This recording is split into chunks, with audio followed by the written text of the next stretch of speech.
4 महिने या परीक्षेला आता शिल्लक आहेत, ज्या परीक्षेसाठी आपण तयारी करणार आहोत राज्यसेवेच्या पूर्व परीक्षेसाठी, जे 28 सप्टेंबर रोजी होणार आहे. पण हा जो विषय आहे, तर या विषयाची तयारी करीत असताना आपल्याला बऱ्याचदा म्हणजे सर्वांचा एकत्र आवडता विषय असा म्हणू आपण, मात्र अभ्यासत असताना त्यात बऱ्याचदा खूप जणांचं कन्फ्युजन होतं किंवा या विषयाचा इतका मोठा आवाका आहे की तो अभ्यासत असताना नेमकं कोणते पॉईंट्स आपल्याला अभ्यासायचे आहेत यावरती बऱ्याच जणांचा म्हणजे संभ्रम होत असतो. तर त्यालाच अनुसरून आपण काय केलेलं आहे, व्यवस्थितरित्या त्या ठिकाणी काही जो टॉपिक आहेत जे आपण अभ्यासणार आहोत ते हायलाइटेड महत्त्वाचे परीक्षाभिमुख टॉपिक त्या ठिकाणी तुमच्यापर्यंत पोहोचवण्याचा प्रयत्न असणार आहे.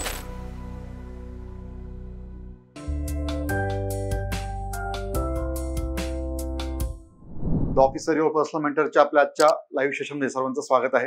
एकूणच जर पाहायला गेला आजपासून, आज म्हणजे एकदा 15 तारीख आहे आणि 15 मे ते 15 सप्टेंबर असा एक आपण साधारण कॅल्क्युलेशन करू. 4 महिने या परीक्षेला आता शिल्लक आहेत, ज्या परीक्षेसाठी आपण तयारी करणार आहोत. म्हणजे एमपीएससीच्या आपल्या राज्यसेवेच्या पूर्व परीक्षेसाठी, जे 28 सप्टेंबर रोजी होणार आहे. ओके, तर इथे जे आपण आहे थोडक्यात हा जो कोर्स म्हणजे आपला क्रॅक करायचे प्रिलिम 90 डेज म्हणजे एकूणच 3 महिन्यांचा कालावधी आपण इथे मेन्शन केलेला असला तरी देखील आपल्याला इथून आसपासून आणि 15 सप्टेंबर पर्यंतचा विचार केला, 15 मे ते 15 सप्टेंबर, तर अशा एकूणच 4 महिन्यांच्या कालावधीमध्ये आजचा जो आपला विषय आहे तयारी चालू घडामोडी या विषयाची, तर या विषयाबद्दल आपल्याला या परीक्षेमध्ये आतापासूनच दक्ष राहावं लागणार आहे थोडक्यात सांगायचं म्हणजे. आणि यानंतर या परीक्षेला सामोरे जात असताना म्हणजे अगदी शेवटी तो विषय न अभ्यासता आपल्याला आतापासूनच व्यवस्थितरित्या त्याला वेळ देऊन त्याच्या बारकाईने म्हणजे त्याचा अभ्यास करायचा आहे आपल्याला, हे लक्षात घ्यायचंय. आणि यानंतर आपण एकूणच आपल्या आजच्या सेशनचं मी स्वरूप सुरुवातीला स्पष्ट करतो आणि नंतर मग आपण एक एक टप्पे या ठिकाणी जाणून घेऊ. या विषयाची तयारी करत असताना आजचा एक सेशन जो आहे आपला, कशा प्रकारे या विषयाची तयारी करायची आहे, त्यानंतर या तयारी करीत असतानाच अगदी सुरुवातीला जर पाहिलं विषयाचं महत्व काय आहे हे आपण जाणून घेणार आहोत. त्यानंतर विषयाच्या महत्वानंतर जे काही कालावधी आहे म्हणजे चालू घडामोडी या विषयाचा अभ्यास करीत असताना आपल्याला एक साधारण प्रश्न पडतो की कुठून कुठेपर्यंतचा कालावधी निश्चितपणे आपल्याला अभ्यासावा लागेल जेणेकरून तो परीक्षेसाठी उपयुक्त ठरणार आहे. त्याच अनुषंगाने आपण तो कालावधी या ठिकाणी मेन्शन करणार आहोत ज्यावरती आपल्याला अधिकचा भर द्यायचा आहे आणि त्या घडामोडींचा आपल्याला अभ्यास करायचा आहे या येणाऱ्या 4 महिन्याच्या कालावधीमध्ये. यानंतर साधारण तिसऱ्या म्हणजे आपण तिसऱ्या टप्प्याकडे वळतो म्हणजे घटक.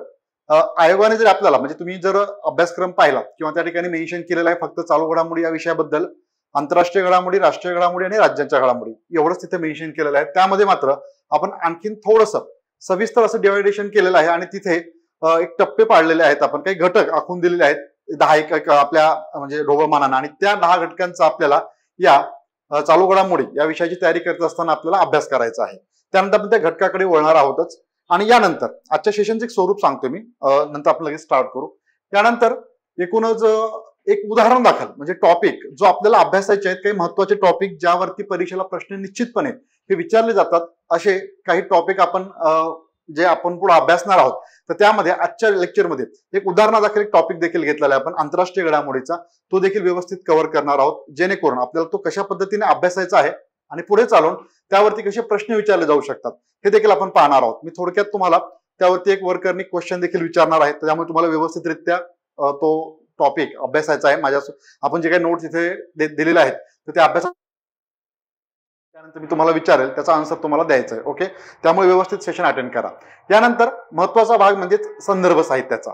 द ऑफिसर युअर पर्सनल मेंटरच्या वतीने आपण तुमच्यापर्यंत अधिकच्या म्हणजे चालू घडामोडी कव्हर परीक्षाभिमुख ज्याला म्हणू आपण, ते कव्हर करण्यासाठी संदर्भ साहित्य जे आहेत ते कोणते आपण त्या संदर्भ साहित्याच्या आधारे तुमच्यापर्यंत ते नोट्स पोहोचणार आहात ते इथे मी मेन्शन केलेलं आहे. म्हणजे वर्तमानपत्र असतील किंवा कुठल्या एखादं मासिक असेल किंवा त्याचबरोबर आणखीन काय आपल्याला वेबसाईट म्हणजे कुठल्या वेबसाईटवरून आपल्याला अधिकची माहिती मिळू शकते त्याचा इथे आपण संदर्भ दिलेला आहे. आणि त्याचबरोबर तुम्हाला त्याच्या व्यतिरिक्त आणखीन कुठल्या एखादं संदर्भ साहित्य आणखीन आवर्जून अभ्यासावं लागणार आहे, त्याच्यावरती आपण चर्चा करणार आहोत. त्यानंतर असेल नोट्सचं रिव्हिजन, जे नोट्स तुमच्यापर्यंत पोहोचतील किंवा त्याचा आपण अभ्यास करणार आहोत. त्यानंतर त्याचं सातत्याने रिव्हिजन हे मस्ट आहे, त्याशिवाय आपल्याला परीक्षेमध्ये क्वेश्चन हे सोडवता येणार नाही, हे लक्षात घ्या. एकदाच आपण वर्करने जर अभ्यासलो, कुठलाही टॉपिक जर व्यवस्थित वाचलो आणि त्यानंतर ते सगळं बराबर वाचून झाल्याच्या नंतर त्याचं रिव्हिजन नसेल केलं आपण, म्हणजे ते प्रत्येक विषयात लागू पडतं, त्याप्रमाणे आपल्या करंट अफेअर्समध्ये देखील, आणि तिथे आपल्याला व्यवस्थितरित्या त्याचं रिव्हिजन करणं गरजेचं आहे. आणि त्यानंतर असेल वेळेचं नियोजन, ते खूप महत्वाचं असणार आहे. येणाऱ्या काळामध्ये आपल्याला सिरियसली ते 3-4 महिन्या शिल्लक आहेत, तर साधारण इथे 3 महिन्याचा जो उल्लेख केलेला आहे तो यासाठीच की एखाद्या महिन्यात तुम्हाला सराव प्रश्न असतील किंवा म्हणजे प्रश्नपत्रिका तुम्हाला त्या ठिकाणी सोडवावे लागणार आहेत, सराव प्रश्न त्या माध्यमातून जो कॅल्क्युलेशन प्युअर आपण म्हणजे 90 डेजचं केलेलं आहे, म्हणजे 3 महिन्यांचं, त्यामध्ये आपल्याला वेळेचं नियोजन कशा प्रकारे असायला हवं हे त्या ठिकाणी म्हणजे या विषयापुरतं ते ऍटलिस्ट ते आपण इथे मेन्शन करणार आहोत. आणि सर्वात शेवटी सराव प्रश्न जे की खूप महत्वाचे आहेत. ज्याप्रमाणे तुम्ही PYQ अभ्यासता इतर विषयांचं, तसं चालू घडामोडीमध्ये नाहीये. म्हणजे लक्षात घ्या, कुठलेही क्वेश्चन रिपीट होणार नाहीयेत. हा भाग तुम्हाला नव्याने अभ्यासावा लागणार आहे, हे लक्षात असणं गरजेचं आहे. फक्त मागील वर्षाच्या प्रश्नपत्रिका अभ्यासत असताना कशा स्वरूपाचे म्हणजे एकूणच पॅटर्न काय असेल क्वेश्चनचा तो आपण पाहू शकतो. मात्र नव्यानेच आपल्याला तो अभ्यासावा लागणार आहे आणि तो विषय पुन्हा एकदा म्हणजे क्वेश्चन रिपीट होणार नाही, त्यामुळे सराव प्रश्नांचा अधिक समावेश त्या ठिकाणी असणार आहे. आपल्या या लेक्चरच्या पुढे माध्यमातून जे काही टॉपिक असणार आपण कव्हर करणार आहोत त्यावर आधारित सराव प्रश्न अधिकचा त्यात समावेश देखील असेल. ओके, आणि त्यानंतर आपण थांबणार आहे. म्हणजे एकूणच सेशनचं स्वरूप अशा प्रकारे आजचं लेक्चर असणार आहे. आणि सर्वात शेवटी तुमचे काही प्रश्न देखील अपेक्षित आहेत. जे काही तुम्हाला म्हणजे प्रॉब्लेमॅटिक असं काही वाटलं असेल या विषयाची तयारी करत असताना, आणखीन तुमच्याकडनं काही प्रश्न उपस्थित झाले तर नक्कीच आवर्जून विचारा. सर्वात शेवटी आपण त्यावरती सविस्तरची चर्चा करणार आहोत. तर मित्रांनो, सुरुवात करण्याआधी थोडंसं मी पहिल्यांदा म्हणजे या विषयाबद्दल आणि आपण इतर विषयांच्या बाबतीत दोन्हीमध्ये थोडंसं तुलनात्मक आपण आढावा घेऊ आणि त्यानंतर लगेच स्टार्ट करूया आजच्या लेक्चरला. तर तयारी चालू घडामोडी या विषयाची आज आपण थोडक्यात याची महत्वपूर्ण अशी माहिती घेऊ आणि सुरुवात करू. पहिलाच आपला सेशन लेक्चर म्हणू असं, आणि त्यानंतर व्यवस्थित जे काही टॉपिक आहेत, जे काही घटक आपल्याला आखून दिले आहेत त्यावरती सर्व टॉपिक सविस्तर असं आपण अभ्यासणार आहोत. त्यामध्ये सर्वप्रथम आपण हा जो विषय आहे तर या विषयाची तयारी करीत असताना आपल्याला बऱ्याचदा म्हणजे सर्वांचा एकत्र आवडता विषय असा म्हणू आपण, मात्र अभ्यासत असताना त्यात बऱ्याचदा खूप जणांचं कन्फ्युजन होतं किंवा या विषयाचा इतका मोठा आवाका आहे की तो अभ्यासत असताना नेमकं कोणते पॉईंट्स आपल्याला अभ्यासायचे आहेत यावरती बऱ्याच जणांचा म्हणजे संभ्रम होत असतो. तर त्यालाच अनुसरून आपण काय केलेलं आहे, व्यवस्थितरित्या त्या ठिकाणी काही जो टॉपिक आहेत जे आपण अभ्यासणार आहोत ते हायलाइटेड महत्वाचे परीक्षाभिमुख टॉपिक या ठिकाणी तुमच्यापर्यंत पोहोचवण्याचा प्रयत्न असणार आहे. तर इतर विषयांच्या तुलनेत ज्याप्रमाणे आपण बाकीच्या विषयांचा अभ्यास वेळेचं नियोजन देऊन असं व्यवस्थित करतो, त्याप्रमाणे मात्र चालू घडामोडी या विषयाचा अभ्यास आपण तेवढा म्हणजे तुलनेने करीत नाही, हे मात्र खरं आहे. तुम्ही स्वतःच्या मनाला विचारा किंवा आपण रोजच्या रोज ते वाचतो का, ते अभ्यासतो का. आपण इतर विषयांचा तेवढा अभ्यास करतो, मात्र या विषयाकडे थोडंसं दुर्लक्ष होतं आणि परीक्षेमध्ये थोडीशी आपली तारांबळ उडते. का तर आपण हा विषय अगदी शेवटी अभ्यासण्याचा प्रयत्न करतो. साधारण इयरबुकचा आधार घेतो किंवा इतरही कोणाचे कुठले नोट्स असतील एकत्र किंवा मॅगझिन एकत्र करून ते वाचण्याचा प्रयत्न करतो, जे काही मंथली मॅगझिन असणार आहेत. तर तुम्ही एकत्र एकदाच जो वाचण्याचा प्रयत्न करता त्या ठिकाणीच आपला अभ्यास किंवा आपले जे गुण आहेत, जे काही 15 प्रश्न परीक्षेमध्ये विचारले जातात तिथे आपण जास्तीत जास्त मार्क्स घेऊ शकत नाही, हे लक्षात असू द्या. कारण इतर विषयांप्रमाणेच याही विषयाची तयारी अगदी सुरुवातीपासून करणं गरजेचं आहे आणि हे तुम्हाला मी प्रामुख्याने सुरुवातीला अगदी स्पष्ट करतो. त्यानंतरच आपण जो काही टार्गेट सेट केलेला आहे, जेवढे मार्क आपल्याला या विषयामध्ये आवश्यक आहेत ते आपल्याला मिळतील कधी, ज्यावेळेस त्याची सुरुवात म्हणजे तयारी जी आहे ती अगदी सुरुवातीपासून केल्याच्या नंतर. तर जाणून घेऊ आपण एक एक टप्पे जे तुम्हाला अधिक सुरुवातीला मी मेन्शन केलं होतं त्याप्रमाणेच. यस, तर विषयाचे महत्व सुरुवातीला जाणून घेऊ. या चालू घडामोडी हा जो विषय आहे तर आपल्याला या ठिकाणी 15 प्रश्न असणार आहेत आणि या 15 प्रश्नातून आपल्याला यात अधिकचे गुण कशा प्रकारे मिळवायचे आहेत तर त्यासाठीच आपण आपल्या सेशनच्या माध्यमातून अधिकची माहिती तुमच्यापर्यंत पोहोचवणार आहोत. तर हा विषय जाणून घेत असतानाच या विषयामध्ये आपल्याला साधारण 15 प्रश्न जे विचारले जातात तर त्या 15 प्रश्नांपैकी आपल्याला किती प्रश्न आपले बरोबर येणं किंवा आपल्याला किती प्रश्न सोडवणं अपेक्षित आहे, करेक्ट म्हणतोय मी, ओके, हे लक्षात घ्या.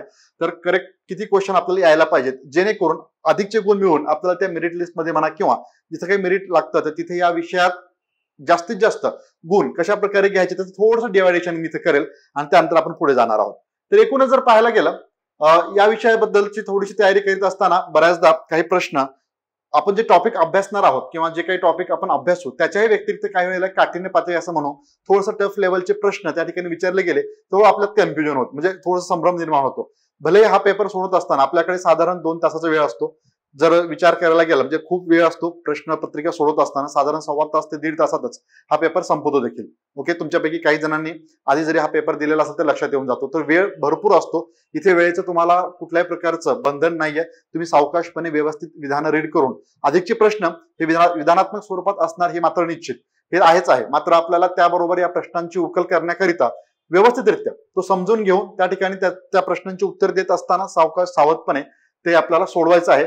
त्यात हा विषय आपल्याला इतर विषयांच्या प्रमाणेच अधिकचे गुण मिळवून देण्यात खूप महत्वाची भूमिका निभावतो आणि अभ्यासात असताना देखील अगदीच कुठेही तुम्हाला तो रटाळ वगैरे वाटणार नाही अशा स्वरूपाचा जो विषय आहे त्यामध्ये आपल्याला 15 पैकी साधारण एक ऍव्हरेज पेपर जर असेल तर 10 ते 12 आपले प्रश्न हे बरोबर आलेच पाहिजेत, हे लक्षात घ्यायला हवं. ओके, हे लक्षात घ्या, महत्वाचं आहे. सुरुवातीला आपण जे डिवायडेशन केलेलं आहे, तर 10 ते 12 15 पैकी हे प्रश्न आपले बरोबर येणं गरजेचं आहे आणि ते येतील ज्यावेळेस तुम्ही आपल्या या प्लॅटफॉर्मवरती तुम्हाला जे नोट्स तुमच्यापर्यंत पोहोचले जातील त्याचा अभ्यास केल्याच्या नंतर, आणि त्याचं रिव्हिजन मस्ट आहे. मी वारंवार हा रिव्हिजन आपण एक वेगळा त्या ठिकाणी टॉपिक पुढे आहेच, मात्र हे रिव्हिजन हा शब्द तुम्हाला सारखा सातत्याने येत जाणार आहे, कारण त्या माध्यमातूनच आपण अधिकचे प्रश्न व्यवस्थितरित्या सोडवू शकतो. तर 10 ते 12 एक ऍव्हरेज पेपर कॅल्क्युलेशन जर केलं आपण, तर एवढे क्वेश्चन आपले बरोबर आलेच पाहिजेत, जेणेकरून आपल्याला या विषयात म्हणजे ह्या विषयामध्ये अधिकचे गुण मिळवता येतील आणि पुढे मेरिटमध्ये देखील एक आम्हाला ठरणार आहे, मेरिटमध्ये बसण्याकरिता.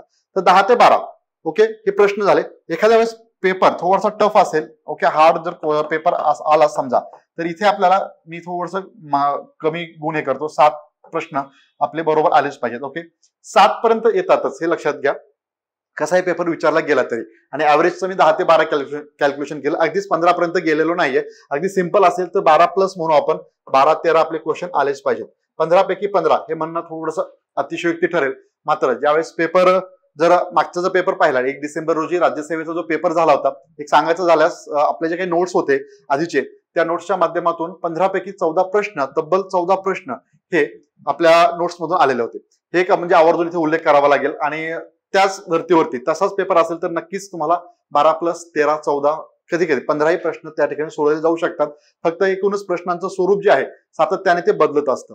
म्हणजे जर उदाहरण द्यायचं झालं तर आपण या ज्या चालू घडामोडी या विषयाचा अभ्यास करीत असताना आपल्याला बऱ्याचदा कुठले घटक अभ्यासाचे आहेत हे पुढे पाहणार आहोतच. त्या माध्यमातून आपण एक ठरवतो की अशा प्रकारचे प्रश्न विचारले गेले होते किंवा ह्यावरती म्हणजे या एका घटकावरती हा प्रश्न आलेला होता, तर त्या पद्धतीने पुढे अभ्यासाची रणनीती आखतो. मात्र हे रणनीती आखत असतानाच आपल्याला सर्व घटकांचा तेवढाच म्हणजे तुलनेने म्हणजे कोणाला अधिक वेटेज वगैरे अशा पद्धतीने अभ्यास करायचा नाहीये. त्यावरती प्रश्न जरी विचारले गेले असले तरी, म्हणजे 1 डिसेंबरचा जर पेपर म्हणजे तुम्ही पाहिला असेल मागचा, तर त्या ठिकाणी एक निधन वार्ता म्हणजे व्यक्तिविशेष मध्ये निधनवरती प्रश्न विचारला गेला, तर 2 प्रश्न त्यावरती विचारले गेले होते. मग यानंतर आपण काय करतो, त्या पद्धतीनेच अभ्यास करण्याचा प्रयत्न करतो. मात्र त्याला म्हणजे बगल देऊन दुसरे प्रश्न त्या ठिकाणी उपस्थित होऊ शकतात. म्हणजे निवडीवरती साधारण प्रश्न निवड हा जो टॉपिक आहे त्याच्यावरती प्रश्न विचारले जाऊ शकतात. त्यामुळे आपल्याला सर्व जे काही घटक आहे पुढे ते येणारच आहे, तर त्यावर आपल्याला व्यवस्थित फोकस करून ते अभ्यासायचे आहेत. तर एक ऍव्हरेज जर पाहिलं तर 10 ते 12 आपण इथे कन्सिडर करू. हे एवढे गुण आपल्याला आलेच पाहिजेत आणि ते नक्कीच निश्चितपणे तुम्हाला येतील. मात्र त्याची सुरुवात जी आहे तर ती मी तुम्हाला सांगितल्याप्रमाणे आजपासूनच ती करावी लागणार आहे. ते 3 ते 4 महिन्यांचा जो कालावधी आखून दिलेला आहे, तर त्यामध्ये आपल्याला आजपासून रोजच्या रोज करंट अफेअर्स अभ्यासावे लागणार आहेत. मग यासाठी हे करंट अफेअर्सचे जो विषय आहे तो अभ्यासत असताना मग नेमकं कुठून कुठपर्यंत आपल्याला तो अभ्यासला पाहिजे, यासाठीच पुढचा आपला भाग असणार आहे, तो म्हणजेच कालावधी. ओके, तर नेमका आपल्याला काय आपल्याला अभ्यास करणं गरजेचं आहे, महत्वाचा भाग, तर तो इथे आपण मेन्शन करूया जो महत्वाचा असेल. टार्गेट आहे आपलं 2025 ची एमपीएससी ची पूर्व परीक्षा. या परीक्षेमध्ये आपल्याला अधिकचे गुण मिळवायचे आहेत या विषयामध्ये. त्यासाठी आपल्याला निश्चितपणे जर अभ्यास करायचा असेल तर कुठून कुठपर्यंत साधारण मी इथे मेन्शन करणार आहे. तुम्हाला कालावधी महत्वाचा, आणि तिथून म्हणजे आपल्याला वर्षभराचा एक कालावधी म्हणजे जनरल जर आपण अभ्यासत असताना आपल्याला लक्षात येऊन जातं की 1 वर्षाचा कालावधीचा आपल्याला अभ्यास करायचा आहे, म्हणजे 1 वर्षाच्या घडामोडींचा अभ्यास त्या ठिकाणी करायचा आहे. मात्र 1 वर्षाचा हे आपण कॅल्क्युलेशन करत असताना मी थोडंसं इथे आणखीन मागे जाईल, त्याचे कारण आहे आणि थोडंसं आपण इथे व्यवस्थित समजून घेऊया. तर कालावधी जो आहे तर साधारण जून 2024 ते ओके जून 2024 ते ऑगस्ट 2025 पर्यंतच्या घडामोडी आपल्याला व्यवस्थितरित्या अभ्यासायच्या आहेत, हे आधी लक्षात घेणं गरजेचं आहे. ओके, तर एक महत्वाचा भाग यामधल्या या जे काही जून ते ऑगस्ट जे काही महिने आहेत या महिन्यातल्या आपल्याला महत्वाच्या घडामोडींचा त्या ठिकाणी अभ्यास करावा लागणार आहे. आणि म्हणजे बारीक सारीक जे काही कोणत्या परीक्षाभिमुख आहेत त्या सर्वच बाबी आपण इथे नोट करणार आहोत. मी थोडंसं मागे येतो कारण ते गरजेचं आहे. या आधीच्या ज्या घडामोडी ज्याच्यावरती प्रश्न परीक्षेला प्रामुख्याने विचारला गेला नाही त्याही टॉपिकवरती आपल्याला साधारणपणे थोडंसं लक्ष द्यावं लागणार आहे. उदाहरणादाखल जर द्यायचं झालं तर मी एक टॉपिकचा इथे उल्लेख करेन, तो म्हणजेच क्रीडा घडामोडीशी रिलेटेड असणारा 2020 मध्ये टोकियो ऑलिम्पिक स्पर्धा पार पडलेल्या होत्या. ओके, त्यानंतर 2020च्या कोविडमुळे 20च्या स्पर्धा ज्या होत्या त्या 21 मध्ये पार पडल्या होत्या. या स्पर्धेमध्ये भारतानं म्हणजे ऑलिम्पिकचा जर विचार केला ऑलिम्पिकच्या इतिहासाचा, तर भारतानं पहिल्यांदाच एका स्पर्धेमध्ये सर्वाधिक पदकं जिंकण्याची कामगिरी केली होती, जी पदक संख्या होती 7. आणि त्यामध्ये भारताला वैयक्तिक क्रीडा प्रकारात नीरज चोप्रानं सुवर्ण पदक देखील मिळवून दिलेलं होतं. तर ही स्पर्धा जी होती भारतासाठी महत्वाची असल्या कारणाने त्यावरती आणखीन प्रश्न परीक्षेमध्ये विचारला गेला नाही.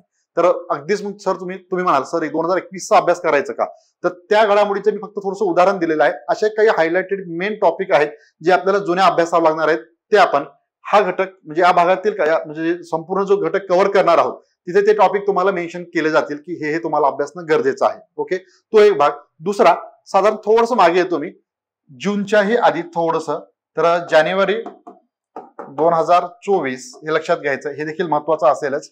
ते मे 2024 जून पर्यंत आपल्याला करायचं आहेच आहे, हे लक्षात घ्या. मात्र या कालावधीमध्ये थोडंसं मागे जातोय, त्याचं कारण आहे, कारण तिथे 6 महिन्यातल्या घडामोडीवरती कुठला प्रश्न परीक्षेमध्ये विचारला गेला नाही आणि एखादी महत्वाची घडामोडी त्या ठिकाणी असेल, म्हणजे कुठलाही पुरस्कार असेल त्या ठिकाणी किंवा आंतरराष्ट्रीय घडामोडी समिट असेल एखादी महत्वाची, किंवा आंतरराष्ट्रीय स्तरावर भारताच्या म्हणजे क्रीडा स्पर्धा असेल किंवा भारताने कुठे उल्लेखनीय कामगिरी केलेली असेल, कोणतं ऑपरेशन वगैरे अभियान काही राबवण्यात आलेलं असेल, तर तसे काही महत्वाचे हायलाइटेड टॉपिक म्हणजे एका महिन्यातनं एखादे 1 किंवा 2 टॉपिक असे दिसतील तुम्हाला, ते देखील आपल्याला अभ्यासावे लागणार. म्हणजे अधिकचे नसणार आहे तिथे, 2-3 अशा फरकाने आपण ते समजून घेणार आहोत, ज्याचा ऍडिशन आपण यामध्ये करू. तर सॉरी, तर साधारण या घडामोडी म्हणजे आपल्याला हे देखील अभ्यासायचं आहे. तुम्हाला वाटेल सर 1 वर्षाचा कालावधी आपण म्हणलेला आहे आणि परत हे ऍड केल्याच्या नंतर मग ते साधारण किती पर्यंत जातोय आपण, तर यात अधिक गोंधळून जाण्याचं कारण आहे. पुन्हा मी तर उल्लेख करतो, फक्त एकदम अगदी हायलाइटेड जे न्यूज आहेत ते फक्त आपल्याला घ्यायचे आहेत आणि इथून हा जो निश्चितपणे आखून दिलेला कालावधी याचा मात्र आपल्याला त्या ठिकाणी व्यवस्थितरित्या अभ्यास करावायचा आहे. ओके, तर हा कालावधी महत्वाचा कुठून कुठपर्यंत हा एक आपला सर्वात महत्वाचा प्रश्न जो आहे तर या ठिकाणी इथे सॉल्व्ह झालेला आहे असं म्हणू आपण. ओके, तर 2024 ते ऑगस्ट 2025 इथपर्यंतच्या घडामोडी आपल्याला साधारण अभ्यासायचे आहेत. मग या अभ्यासात असताना त्यामध्ये प्रामुख्याने आपल्याला काय म्हणजे कुठले घटक त्या ठिकाणी महत्वाचे ठरणार आहेत त्याचं डिवायडेशन आपण पुढे केलेलं आहे. येस, तर घटक कोणत्या अभ्यासाचे साधारण अनुक्रमणिका म्हणा किंवा जे घटक आहेत त्याप्रमाणे आपण एक एक टप्पे या ठिकाणी पाहणार आहोत. त्यात सर्वप्रथम जर पाहायला गेलं तर आंतरराष्ट्रीय घडामोडी, यामध्ये आंतरराष्ट्रीय समिट असतील, G7 आहे, जागतिक हवामान बदलाची परिषद आहे. एक उदाहरणादाखल म्हणून आजच्या लेक्चरमध्ये मी तुम्हाला मागाशी सांगितलं आंतरराष्ट्रीय घडामोडीमध्ये आपण एक टॉपिक जो आहे तो घेणार आहोत आजच्या भागात, त्याच्यानंतर लगेचच, आणि तो टॉपिक जो आहे तर आंतरराष्ट्रीय घडामोडीशी रिलेटेड आहे. तर त्याबद्दलची माहिती इथे घेऊ, कशा पद्धतीने तो आपण अभ्यासणार आहोत आणि परीक्षेसाठी काय ते उपयुक्त ठरणार आहे. ओके, त्यानंतर राष्ट्रीय घडामोडी, म्हणजे राष्ट्रीय घडामोडीमध्ये साधारण भारतामध्ये इतर ठिकाणी कुठले काही समिट झालेले असतील, इतर राज्यांच्या बाबतीत काही कुठली घटना घडलेली असेल, राष्ट्रीय स्तरावरती महत्वाच्या काही योजना असतील तर त्या देखील आपल्याला राष्ट्रीय घडामोडीमध्ये अभ्यासायच्या आहेत. त्यानंतर राज्य घडामोडी, तिथे सेम ऍज इट इज राष्ट्राच्या म्हणजे राज्याच्या काही योजना असतील, काही महत्वाच्या घोषणा त्या ठिकाणी केलेल्या असतील, निवड आहे, निवड निधनमध्ये ते येईलच, मात्र राज्याच्या स्पेशली आपण ते पाहणार आहोत. त्यानंतर आर्थिक घडामोडी, अर्थसंकल्पासहित इतरही काही महत्वाच्या बाबी त्या ठिकाणी आपल्याला पाहायच्या आहेत. नेक्स्ट वन आहे विज्ञान, तंत्रज्ञान, पर्यावरण. ओके, सायन्समध्ये स्पेशली मागच्या काही म्हणजे महिन्यामध्ये कुठले एखादे विशिष्ट रोग आलेले होते, आजार आलेले होते, त्या विषाणू म्हणजे त्याचा थोडक्यात बारकाईने आपल्याला अभ्यास करावा लागेल, त्यावर साधारणपणे प्रश्न हा विचारला जातो. तर तंत्रज्ञान, पर्यावरण, त्या ठिकाणी पर्यावरणामध्ये पाणथळ प्रदेश वगैरे आहेत त्याची अनाउन्समेंट करण्यात आली होती, ते देखील आपण पुढे पाहणार आहोत जे ऍड झालेलं आहे. त्यानंतर नेक्स्ट संरक्षण व अंतरिक्ष, यामध्ये प्रामुख्याने संरक्षण म्हणजे पहिल्यांदा युद्ध सरावावरती अधिकचा भर द्यायचा आहे, त्यावरती साधारणपणे प्रश्न हे विचारले जातात. युद्ध सराव म्हणजेच भारताचे इतर देशांसोबतची या वर्षभरातल्या घडामोडींचा अभ्यास करीत असताना काही युद्ध सराव इतर राष्ट्रांसोबतचे ज्याला विविध नावं देण्यात आलेली आहेत ते युद्ध सराव प्रामुख्याने आपल्याला अभ्यासायचे. त्या युद्ध सरावाची आवृत्ती कितवी होती, साधारण युद्ध सरावाला सुरुवात कधी झालेली आहे, उद्देश नेमकं काय त्या युद्ध सरावाचा, त्या युद्ध सरावाला नाव काय देण्यात आलं होतं आणि तो युद्ध सराव कुठल्या देशात आयोजित करण्यात आला होता. म्हणजे आळीपाळीनं भारतात सोबतचे इतर राष्ट्रांचे जे युद्ध सराव आहेत ते कधी भारतात तर काही त्या देशामध्ये ते आयोजित केले जातात. त्यामुळे तो टॉपिक एक प्रामुख्याने अभ्यासायचा आहे, जेणेकरून त्याच्यावरती प्रश्न आलास तर तो या जो तुम्हाला कालावधी आखून दिलेला आहे त्याच्या बाहेरचा नसेल आणि ते सर्व युद्ध सराव आपण या घटकामध्ये पूर्ण करणार आहोत. ओके, संरक्षण मध्ये. त्यानंतर अंतरिक्ष, नासाची मोहीम असेल, त्यानंतर महत्वाचा भाग म्हणजेच इस्रोच्या मोहिमा, नासाच्या दोन्ही मोहिमा त्या पार पडलेल्या आपल्याला नोट करायचे. त्यातलं त्यात स्पेसिफिक मी तुम्हाला एक टॉपिक सांगेल जो की खूप महत्वाचा असणार आहे, त्यावरती निश्चितपणे प्रश्न परीक्षेत विचारला जाणार आहे, तो आपण हे कव्हर करणार आहोत आणि तुम्हाला तो अभ्यासायचा आहे व्यवस्थितरित्या. तो म्हणजेच भारताची चांद्रयान मोहीम. ओके, तर दक्षिण ध्रुवावर, चंद्राच्या दक्षिण ध्रुवावर भारत जाणार पहिलाच देश ठरला होता. तर एकूण ज्या मोहिमेला 14 जुलै रोजी सुरुवात झाली होती, 14 जुलैपासून जर पुढे पाहायला गेलं 23 ऑगस्ट जो दिवस, ज्या दिवशी हे यान भारताचं चंद्रावरती पोहोचलं होतं, चंद्राच्या दक्षिण ध्रुवावरती, तो दिवस होता 23 ऑगस्ट, अवकाश दिन म्हणून तो साजरा केला जातो. इथपर्यंतचा काही बारकाई म्हणजे जो प्रवास आहे चंद्रयान मोहिमेचा तो आपल्याला व्यवस्थितरित्या म्हणजे अभ्यासायचा आहे. लक्षात घ्या. त्यामुळे संरक्षण अंतरिक्ष एक महत्वाचे टॉपिक त्या ठिकाणी कव्हर होतील. त्यानंतर पुरस्कार व पुस्तके, महत्वाचे पुरस्कार, त्यात प्रामुख्याने नोबेल पारितोषिक आलंच. नोबेल पारितोषिकाबद्दल प्रश्न हे विचारले जातातच. मागचे काही पेपर तुम्ही पाहिलं त्यात तुम्हाला दिसून येतं, परंतु ते अभ्यासात असताना वेगवेगळ्या अँगलने आपल्याला ते पाहावं लागणार आहे. लक्षात घ्या, प्रश्नांचे स्वरूप आता बदललेलं आहे. तुम्हाला मी पुन्हा एकदा उदाहरण देईल राज्यसेवेच्या पेपरच 1 डिसेंबर रोजी झालेल्या. तर त्या ठिकाणी नोबेल पारितोषिक आता साधारणपणे आधीसारखे कोणत्या क्षेत्रात कोणाला पारितोषिक मिळालं हा तर भाग आपल्याला अभ्यासाचा आहेच, तो प्रमुख भाग असणार आहे. मात्र तो अभ्यासात असताना त्या ठिकाणी ज्या व्यक्तीला म्हणजे साहित्यासाठी जॉन फॉस्ट नॉर्वेचे व्यक्ती होते, त्यांना असा पुरस्कार मिळाला होता. ओके, नोबेल पारितोषिक साहित्यामधील त्याच्या आधीच्या वर्षीचा, ओके 23चा तो जो पुरस्कार मिळाला होता, त्या पुरस्काराबद्दल प्रश्न कशा प्रकारे विचारला तर त्यांची एकूणच साहित्य, त्यांनी जे काही लिखाण केलेलं होतं त्यातील एक मोजके 3 ते 4 साहित्य दिले होते आणि त्यापैकी आता ओळखा असं म्हटलेलं होतं. असा प्रश्न आला तर आपण साधारण विचार करतो की मग त्या व्यक्तीला कोणत्या क्षेत्रात काय काम केलं होतं, कोणत्या देशाचा वगैरे आहे हे अभ्यासात असताना त्या व्यक्तीने लिहून ठेवलेलं एकूणच साहित्य आपण अभ्यासतो का? बऱ्याचदा आपण त्याकडे दुर्लक्ष करतो, कारण हे कुठे विचारेल असं वाटतं. मात्र परीक्षेत तेच विचारलं गेलेलं होतं. ओके, पुन्हा एकदा पेपर तुम्ही पाहू शकता 1 डिसेंबर रोजी लेटेस्ट मध्ये झालेला मागचा पेपर राज्यसेवेचा, त्या पूर्व परीक्षेमध्ये त्यांच्या साहित्याबद्दल परीक्षेत विचारलं गेलं होतं. तर आपल्याला म्हणजे एकूणच एखादा टॉपिक घेतल्याच्या नंतर तो कशा प्रकारे म्हणजे अगदी डिटेलमध्ये, जेणेकरून तो अभ्यासात असताना कसाही प्रश्न विचारला गेला तर तो या माहितीतला असणार आहे, अशा पद्धतीने तो टॉपिक कव्हर करायचा आहे. आलं लक्षात? तर पुरस्कारमध्ये नोबेल पुरस्कार असेल किंवा राष्ट्रीय स्तरावरचे आपले महत्वाचे पद्म पुरस्कार आहेत त्यावरती स्पेसिफिक प्रश्न विचारला जातोच. भारतरत्न पुरस्कार आहे, त्यानंतर राज्याचे पुरस्कार, महाराष्ट्र भूषण पुरस्कार, ते सर्व पुरस्कार म्हणजे आपण अभ्यासणार आहोत. आंतरराष्ट्रीय स्तरावर नोबेल एकच नाहीये, अनेक पुरस्कार आहेत. टेम्पल्टन असेल, त्यानंतर पुलित्झर पुरस्कार आहे, त्यानंतर प्रित्झकर अवॉर्ड आहे, बरेचसे अवॉर्ड आहेत, ऑस्कर पुरस्कार, हे सर्व परीक्षाभिमुख पुरस्कार एकत्रितरित्या ते आपल्याला अभ्यासायचे आहेत, हे लक्षात घ्या. ओके, त्यानंतर पुस्तके, जे व्यक्ती चर्चेत आहेत म्हणजे एखाद्या व्यक्तीचं कुठल्या म्हणजे कारणास्तव निधन झालं असेल, कुठल्या एका महत्वाच्या पदावरती नियुक्ती झाली असेल, तसेच एखादा व्यक्ती जसं क्रिकेटशी जर म्हणजे खेळाशी संबंधित असेल कुठला खेळाडू, त्याने निवृत्तीची घोषणा केली आणि एखादं पुस्तक वगैरे त्यांनी लिहिलं असेल, तर अशा पद्धतीने त्या खेळाडू असेल व्यक्ती म्हणजे कुठलाही व्यक्ती चर्चेत असणाऱ्या किंवा एखादं वादविवादास्पद पुस्तक आलं असेल त्याबद्दल त्याला हेरून परीक्षेमध्ये प्रश्न विचारले जातात. किंवा एखाद्या व्यक्तीला अवॉर्ड मिळाला असेल किंवा त्याच्या पुस्तकाला अवॉर्ड मिळाला असेल ते देखील आपल्याला व्यवस्थितरित्या त्या ठिकाणी अभ्यासायचं आहे. तर पुरस्कार व पुस्तके म्हणजे ते आपलं कव्हर होऊन जाईल. यानंतर क्रीडा घडामोडी, त्यामध्ये प्रामुख्याने आयोगाने जर पाहायला गेलं आतापर्यंत साधारण जर प्रश्न पाहिले क्रीडा घडामोडीवर आधारित, सध्या आपल्याला 2 टॉपिकवरती अधिकच लक्ष द्यायचं आहे. एक म्हणजे तुम्हाला अगदी सुरुवातीला सांगितलंय आपण पॅरिस ऑलिम्पिक 2024 मध्ये झालेल्या स्पर्धा आहेत ते करायचं आहे. त्याचबरोबर मागे 2021च्या ऑलिम्पिक स्पर्धा अभ्यासून जाणं गरजेचं आहे, कदाचित त्यावरती प्रश्न येऊ शकतो. ओके, हा एक भाग. दुसरा म्हणजेच ग्रँड स्लॅम स्पर्धा, टेनिसच्या ग्रँड स्लॅम स्पर्धा आहेत त्या आपल्याला व्यवस्थित अभ्यासावा लागणार आहे. त्यावरती प्रश्न साधारण विचारले जातात 2024च्या पूर्ण आणि 25च्या, तर साधारणतः फ्रेंच ओपन पर्यंत आपण अभ्यासू. जुलैमध्ये देखील विम्बल्डन स्पर्धा होईलच, ते देखील आपल्याला पाहावं लागणार आहे. एकत्रितरित्या आपण ते अभ्यासणार आहोत. ओके, आणि त्यानंतर महत्वाचा भाग आता क्रीडा घडामोडीमध्ये लेटेस्ट क्रिकेट हा टॉपिक असतोच. फुटबॉल, क्रिकेट आणि टेनिसच्या ग्रँड स्लॅम स्पर्धा मी तुम्हाला बोललेलंच आहे. मात्र आता आपला थोडंसं दक्ष राहावं लागणार आहे एक वेगळ्या स्पर्धेबद्दल, त्यावरती प्रश्न विचारण्याचे जास्त चान्सेस आहेत. ती स्पर्धा म्हणजेच येणाऱ्या काळामध्ये म्हणजे आतापर्यंतच्या या काळामध्ये भारताच्या एका खेळामध्ये थोडंसं खेळाडूंची जी कामगिरी उंचावलेली आहे ते म्हणजेच ऍथलेटिक्स.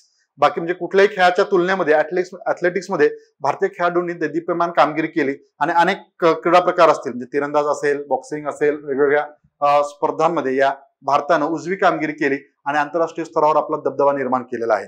आणि अनेक खेळाडूंनी त्या ठिकाणी झालेल्या जागतिक स्पर्धा असतील किंवा एशियन गेम असतील त्या स्पर्धेमध्ये सुवर्ण पदकांची लयलूट केलेली आहे, जी आपल्याला मागील काही वर्षांमध्ये दिसली नाही. आता मात्र या 2 वर्षामध्ये भारतीय खेळाडूंनी उल्लेखनीय कामगिरी केलेली आहे. त्यामुळे त्या खेळाडूंचा खेळ प्रकार कोणत्या राज्याशी संबंधित आहेत किंवा एखाद्या खेळाडूला विशेष पुरस्कार जाहीर झाला असेल तर त्याला अनुसरून त्या क्रीडा घडामोडीमध्ये त्या खेळाडूबद्दल आपल्याला व्यवस्थित माहिती घ्यावी लागणार आहे. ओके, तर अशा पद्धतीने तो एक टॉपिक आपल्याला व्यवस्थित कव्हर करायचा आहे. त्यानंतर आलं व्यक्तिविशेष, त्यात महत्वाचे मगाशी उल्लेख केला होता त्याप्रमाणेच निवड आणि निधनवरती जर पाहायला गेलं 1 डिसेंबरच्या पूर्व परीक्षेमध्ये 2 प्रश्न तुम्हाला दिसतील यावरती. महत्वाच्या व्यक्तींचं निधन झाल्याच्या नंतर त्यांच्यावरती प्रश्न हे निश्चितपणे विचारतात. आणखी एक व्यक्तीचं नाव तुम्हाला मी ते मेन्शन करतो, कदाचित त्यांच्यावरती प्रश्न नक्कीच परीक्षेला विचारला जाऊ शकतो. तो म्हणजेच झाकीर हुसेन, प्रसिद्ध तबला वादक होते. त्यांचं नुकतंच निधन झालं होतं. त्यांच्याविषयी म्हणजे त्यांच्या कोणत्या आजारानं निधन झालं नक्कीच त्यावरती प्रश्न असणार आहे. आणि त्यानंतर त्यांना मिळालेले पुरस्कार, त्यांनी एकूणच केलेलं कार्य म्हणजे कामगिरी त्यांची जी आहे तबला वादनामध्ये त्यांनी दिलेलं योगदान, त्याला अनुसरून आपल्याला व्यवस्थित तो टॉपिक अभ्यासायचा आहे. व्यक्तिविशेष म्हणजे तो महत्वाचा ठरणार आहे. अनेक टॉपिक आहेत, एखादा दुसरा फक्त मी उदाहरण दाखल तुम्हाला इथे मेन्शन करतोय. ओके. आणि त्यानंतर निधन तर आहेच आहे, ते आपल्याला अभ्यासायचं आहे. आणि त्यानंतर निवडकडे येतो पहिल्याकडे, आणि त्यामध्ये वेगवेगळ्या पदांवरती महत्वाच्या त्या ठिकाणी आंतरराष्ट्रीय स्तरापासून, म्हणजे आंतरराष्ट्रीय स्तराचा विचार केला गेला. आता एका निवडीबद्दल आपल्याला मी थोडंसं सांगेन. एक महत्वाची नियुक्ती, कस्ट्री कॉव्हेंट्रीचं नाव ऐकलंय कोणी? यस सांगता येईल? थोडंसं मी माझ्या पद्धतीने सुरू आहे, तर तुमच्या पैकी जर कोणी लाईव्ह सेशन अटेंड करतायत, बरेच जण आहेत, यस, तर सांगता येईल कस्ट्री कॉव्हेंट्री यांचं नाव ऐकलंय? एका महत्वाच्या पदावरती आंतरराष्ट्रीय स्तरावर त्यांची नियुक्ती झालेली आहे. थोडंसं आपण चर्चात्मक स्वरूपात पुढे जाऊया. येस, सांगता येईल आन्सर कस्ट्री कॉव्हेंट्री बद्दल? झिम्बाब्वेच्या मी जर तुम्हाला पुढचा पॉईंट सांगितलं तर तुम्ही लगेच आन्सर सांगाल, त्यामुळे ठीक आहे, म्हणजे पुढे जात नाहीये. येस, सांगता येईल कस्ट्री कॉव्हेंट्री? थोडस निवडीबद्दल येतोय, क्रीडा घडामोडीशी संबंधित आहेत त्या व्यक्ती, आणि निवडीकडे काय येतो त्यामुळे तिथे एक लक्षात घ्यायचं. साधारणपणे म्हणजे जनरल असेच प्रश्न विचारले जात नाहीत परीक्षेमध्ये. आंतरराष्ट्रीय स्तरावर एखाद्या ठिकाणी एका महिलेची कुठे पहिल्यांदाच अशी निवड झाली असेल, महत्वाची कामगिरी कोणी केली असेल, तर त्याला अनुसरून प्रश्न असतात. कस्ट्री कॉव्हेंट्री बद्दल जाणून घ्यायचं झाल्यास तर झिम्बाब्वेच्या त्या क्रीडा मंत्री होत्या, जलतरणपटू आहेत, प्रसिद्ध जलतरणपटू, आणि जागतिक ऑलिम्पिक संघटनेच्या अध्यक्षपदी त्यांची वर्णी लागलेली आहे. एकूणच 10व्या त्या अध्यक्ष आहेत. आणि जर पाहायला गेलं तर पहिल्यांदाच एका महिलेची ऑलिम्पिकच्या एवढ्या मोठ्या इतिहासामध्ये आतापर्यंत एकही महिला त्या ठिकाणी अध्यक्षपदी विराजमान झालेली नव्हती.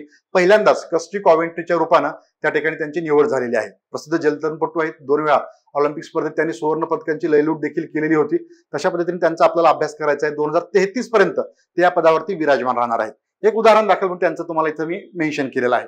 तर असे काही आपल्याला निवड जे आहेत महत्वाच्या पदावरती नियुक्ती झालेल्या आहेत. थॉमस बाक आतापर्यंत होते 9वे अध्यक्ष ऑलिम्पिक संघटनेचे, जागतिक ऑलिम्पिक संघटनेचे. तर त्यांच्या ठिकाणी 10व्या जागतिक ऑलिम्पिक संघटनेच्या 10व्या अध्यक्ष म्हणून कस्ट्री कॉव्हेंट्री, झिम्बाब्वेच्या माजी म्हणजे झिम्बाब्वेच्या क्रीडा मंत्री, त्यांची निवड करण्यात आलेली आहे. ओके. तर असे घटक आपल्याला अभ्यासाचे आहेत. आणि त्यानंतर साधारण लास्ट टॉपिक जो आहे, क्वचित त्यावरती प्रश्न विचारला जातो परंतु तो आपल्याला अभ्यासाचा आहेच, तो म्हणजे दिनविशेष. ओके. प्रामुख्याने जानेवारी ते डिसेंबर पर्यंत महत्वाचे दिनविशेष आपल्याला अभ्यासाचे आहेतच.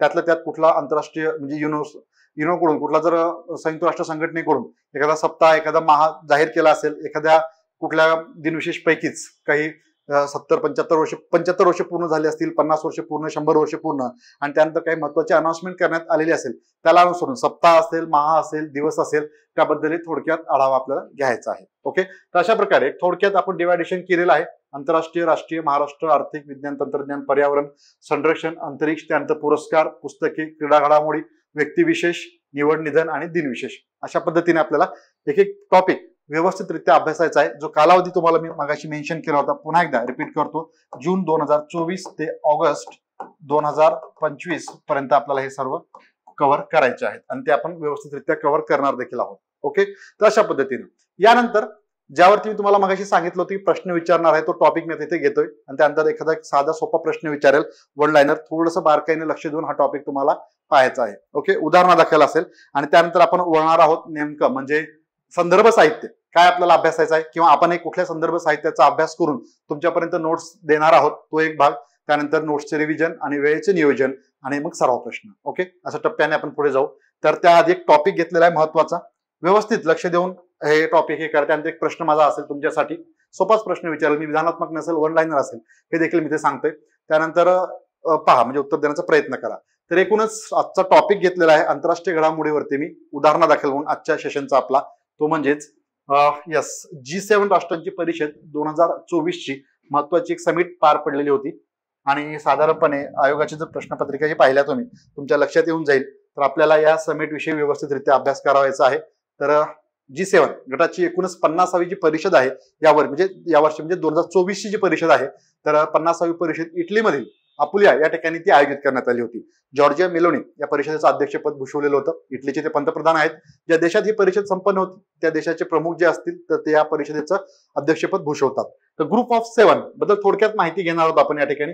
काही प्रमुख घडामोडी ज्या घडलेल्या आहेत या समिटमध्ये ते देखील इथे मेन्शन करूच, पार्श्वभूमी देखील जाणून घेणार आहोत व्यवस्थितरित्या. हा टॉपिक या ठिकाणी आपल्याला पाहायचा आहे. एकच टॉपिक उदाहरणादाखल मी आजच्या भागात घेतलेला आहे. पहा, व्यवस्थित समजून घ्या. आणि त्यानंतर एक साधा सोपा प्रश्न माझ्याकडनं तुमच्यासाठी असेल, बहु म्हणजे उत्तरे किती जण देऊ शकतात. ओके. तर सुरुवात करू. G7 बद्दल थोडक्यात आधी मेन्शन करतो, मग आपण स्टार्ट करू. समिट पार पडले होते. भारताचे पंतप्रधान तुम्हाला दिसत आहेत नरेंद्र मोदी या परिषदेला उपस्थित होते आणि अपुलिया या ठिकाणी 50वी समिट आयोजित करण्यात आली होती. पहिल्यांदाच आतापर्यंतच्या G7च्या परिषदेमध्ये एक उल्लेखनीय बाब म्हणजे नोट करण्यासारखी, कुठल्याही एखाद्या पोपने म्हणजे ख्रिस्ती धर्मगुरू जे पोप असतात तर त्यांनी कुठल्याही परिषदेला संबोधित केलं नव्हतं किंवा उपस्थिती लावली नव्हती. पहिल्यांदाच हे पोप फ्रान्सिस हे तुम्हाला चित्रात दिसत आहेत. ओके, या ठिकाणी ज्यांचं नुकतंच निधन झालं होतं 88 वयाच्या 88व्या वर्षी. 266वे ते पोप म्हणून होते आणि ते या G7 परिषदेला संबोधित केलेलं होतं त्याने आणि पहिलेच पोप ते ठरलेले होते. ओके, तर बारीक सारी गोष्टी जाणून घेऊ. त्याआधी G7 काय आहे हे या ठिकाणी मी थोडंसं मेन्शन करतो सुरुवातीला, मग एक एक पॉईंट आपण नोट करून घेऊया. ग्रुप ऑफ 7 ही जी 7 राष्ट्रांची सदस्य राष्ट्र जे आहेत, ग्रुप ऑफ 7 G7 गटाची परिषद म्हणजे आर्थिकदृष्ट्या सक्षम असलेल्या, उदयोन्मुख म्हणजे आर्थिकदृष्ट्या भक्कम असलेल्या या राष्ट्रांचा हा गट आहे. त्यामध्ये अमेरिका आहे, ब्रिटन, त्यानंतर जर्मनी, जपान, इटली, फ्रान्स आणि कॅनडा ही 7 राष्ट्र सदस्य राष्ट्र आहेत. 1975 मध्ये या परिषदेची स्थापना करण्यात आलेली होती. साधारण पाहायला गेला आपण पहिल्यांदा 1975 ज्यावेळेस या परिषदेची स्थापना करण्यात आलेली होती त्या ठिकाणी फक्त 6 राष्ट्र ही होती. ओके, 7वं राष्ट्र नव्हतं. बदल होत गेला, 6चे 7 झाले, 7चे 8 पण झाले, पण 8चे पुन्हा 7 पण झाले. ते कशा प्रकारे हे सुरुवातीला जाणून घेऊ. तर सुरुवातीला सांगितलं कशाचा ग्रुप म्हणजे काय नेमका ग्रुप आहे. त्यामध्ये साधारण आर्थिक म्हणजे व्यापार, सुरक्षा यावरती प्रामुख्याने चर्चा केली जाते या समिटमध्ये. आणि जर 75ला स्थापना झाली होती, पहिली परिषद जी होती ती फ्रान्समध्ये आयोजित करण्यात आलेली होती आणि 6 राष्ट्र होते. त्यामध्ये कोणाचा समावेश नव्हता मग पहिल्यांदा, तर कॅनडा हे राष्ट्र जे आता मागाशी ज्या राष्ट्रांचा उल्लेख केलेला आहे मी, तर ती राष्ट्र पुन्हा एकदा तुम्हाला इथे दिसतीलच. तर हे 6 राष्ट्र होती म्हणजे अमेरिका, ब्रिटन, त्यानंतर फ्रान्स, इटली, जर्मनी, जपान ही 6 राष्ट्र होती स्थापनेच्या वेळेला 1975 मध्ये ज्यावेळेस पहिल्यांदा समिट भरवण्यात आली होती फ्रान्स या ठिकाणी. त्यानंतर उशिराने 1976 मध्ये कॅनडाचा समावेश झालेला आहे. सर्वात शेवटी समावेश झालेलं राष्ट्र म्हणजेच या G7 गटामध्ये ते कॅनडा ठरतं. त्यानंतर पुढे सोव्हिएत रशियन म्हणजे विघटनानंतर त्या ठिकाणी रशियाचाही सोव्हिएत युनियनचं विघटन झाल्याच्या नंतर रशियाचाही या G7च्या गटात समावेश करण्यात आला होता. 1998-99 मध्ये रशिया G7 गटाचा भाग झाला आणि G8 नावाने ही परिषद आयोजित करण्यात येऊ लागली. तब्बल म्हणजे टिल 2014 पर्यंत 2014 पर्यंत G8 नावाने ही परिषद आयोजित केली गेली. मात्र रशियाला पुन्हा 2014 मध्ये या लोकांनी बाहेरचा रस्ता दाखवला. त्यांचं काही पटणे असं झालं आणि रशियाला त्यांनी हे 19 राष्ट्रांचं जर पाहिलं आपण तर सर्व लोकशाही राष्ट्र असलेले आपल्याला दिसतात. थोडंसं रशियाचा विचार केला गेला तर कम्युनिस्ट राष्ट्र ठरतं आणि त्यामुळेच त्यांना बाहेरचा रस्ता दाखवण्यात आला होता रशियाला. आणि मूळ G7 जे होते ते त्या नावाने ही परिषद आयोजित केली जाते आज तागायत. यामध्ये गेल्या काही वर्षापासून काही देशांना प्रमुख पाहुणे म्हणून आमंत्रित केलं जातं.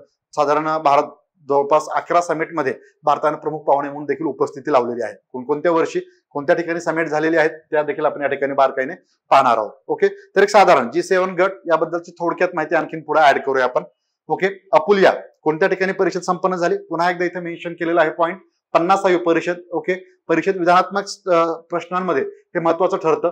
तर 2024ची 50वी परिषद जी आहे अपुलिया या ठिकाणी ती संपन्न झाली. इटलीमधील अपुलिया. ओके, ठिकाण लक्षात ठेवा.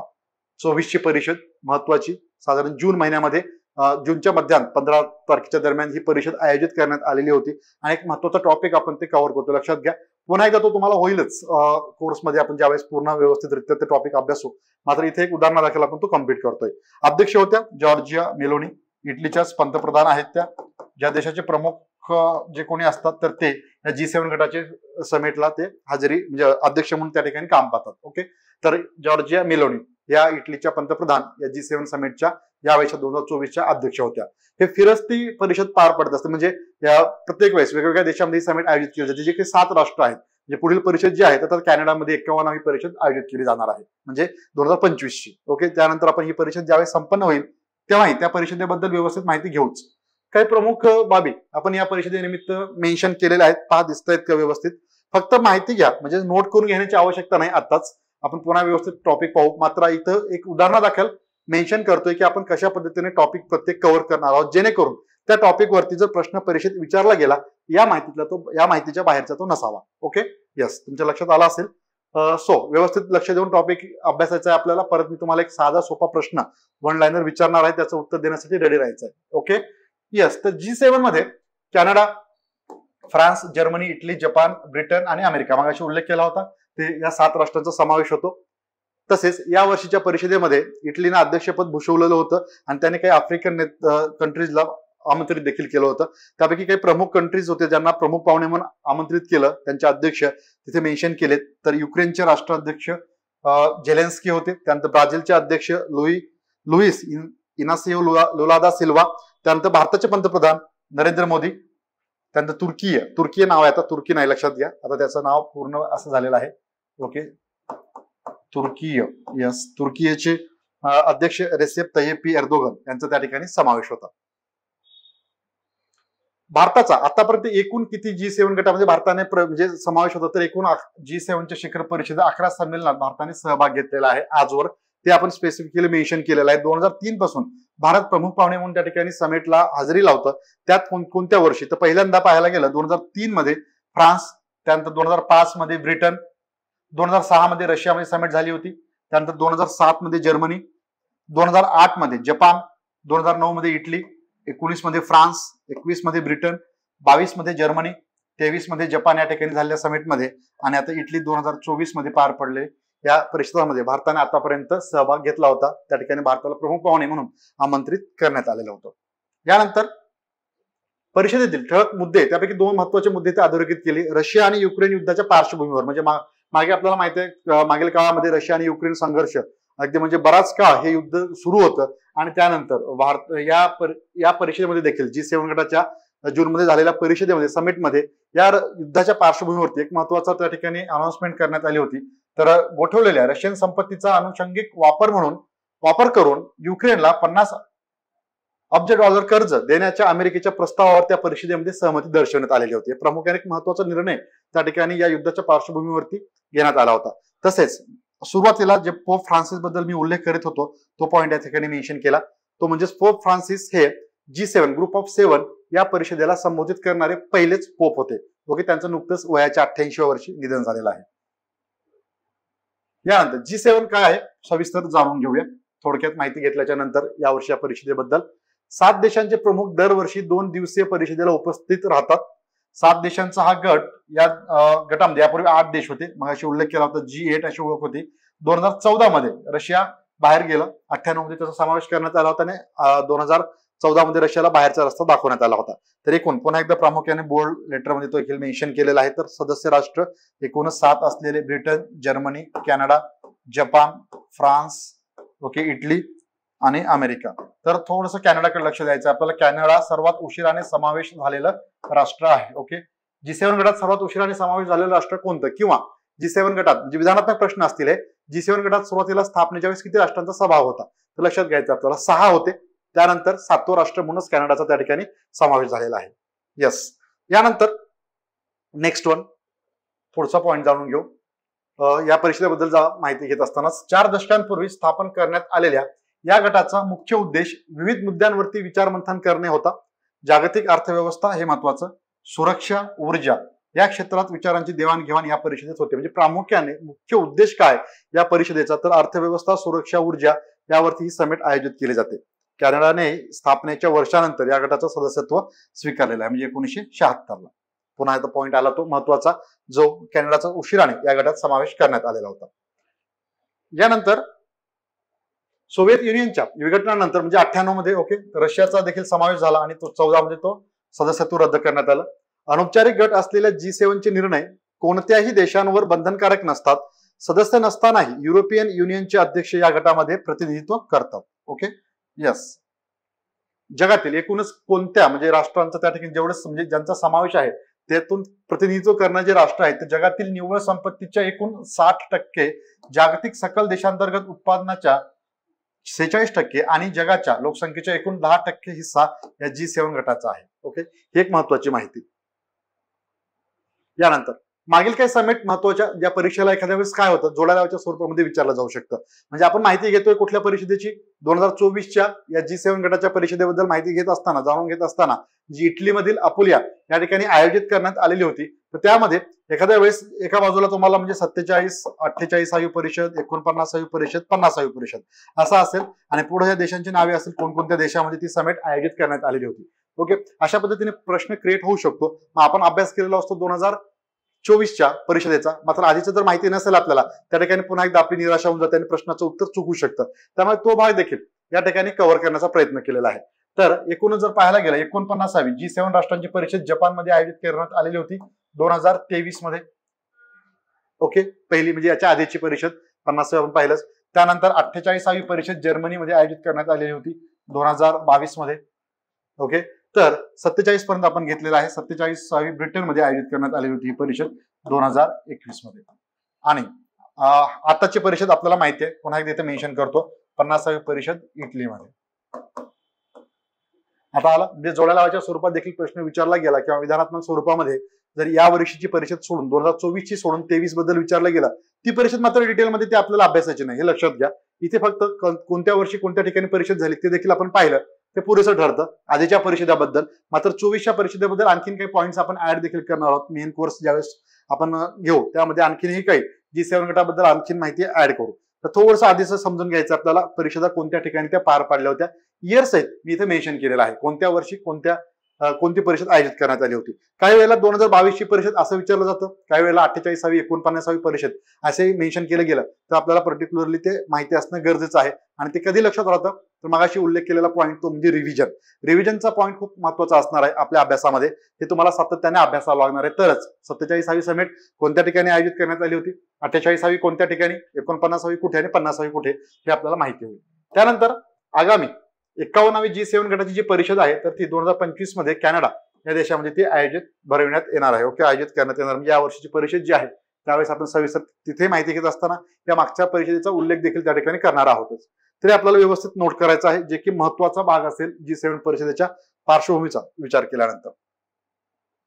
यस, पुढे मी संदर्भ साहित्याकडे वळणार आहे. त्याआधी जे तुम्ही तुमच्यापैकी बरेच जण आता व्यवस्थित ऐकताय लक्ष देऊन या टॉपिक बद्दल, तर माझा एक प्रश्न आहे या टॉपिकला अनुसरून जे तुम्ही आता अभ्यासलं. ओके, म्हणजे पहा, आपण एवढा अभ्यासल्याच्या नंतर एक भाग जिथे उल्लेख केला गेला नाही मात्र तुम्ही ते थोडंसं व्यवस्थित लक्ष देऊन ऐकलेलं आहे, त्याला अनुसरून एक प्रश्न विचारतो. थोडंसं गडबडायचं नाही, सोपा प्रश्न असेल आणि तुमच्याकडनं मला उत्तर या ठिकाणी अपेक्षित आहे. तुम्हाला सांगा, वन लाइनर क्वेश्चन, G7 गटामध्ये किती आशियाई राष्ट्रांचा समावेश आहे? अगदी सोपा बेसिक क्वेश्चन. पहा, सांगता येईल आन्सर? यस, मी वेट करतोय उत्तरासाठी.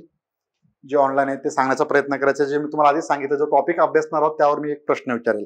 निगेटिव्ह मार्क सिस्टम नाही आहे. ओके, बिंदासपणे आन्सर द्या. चला सांगा.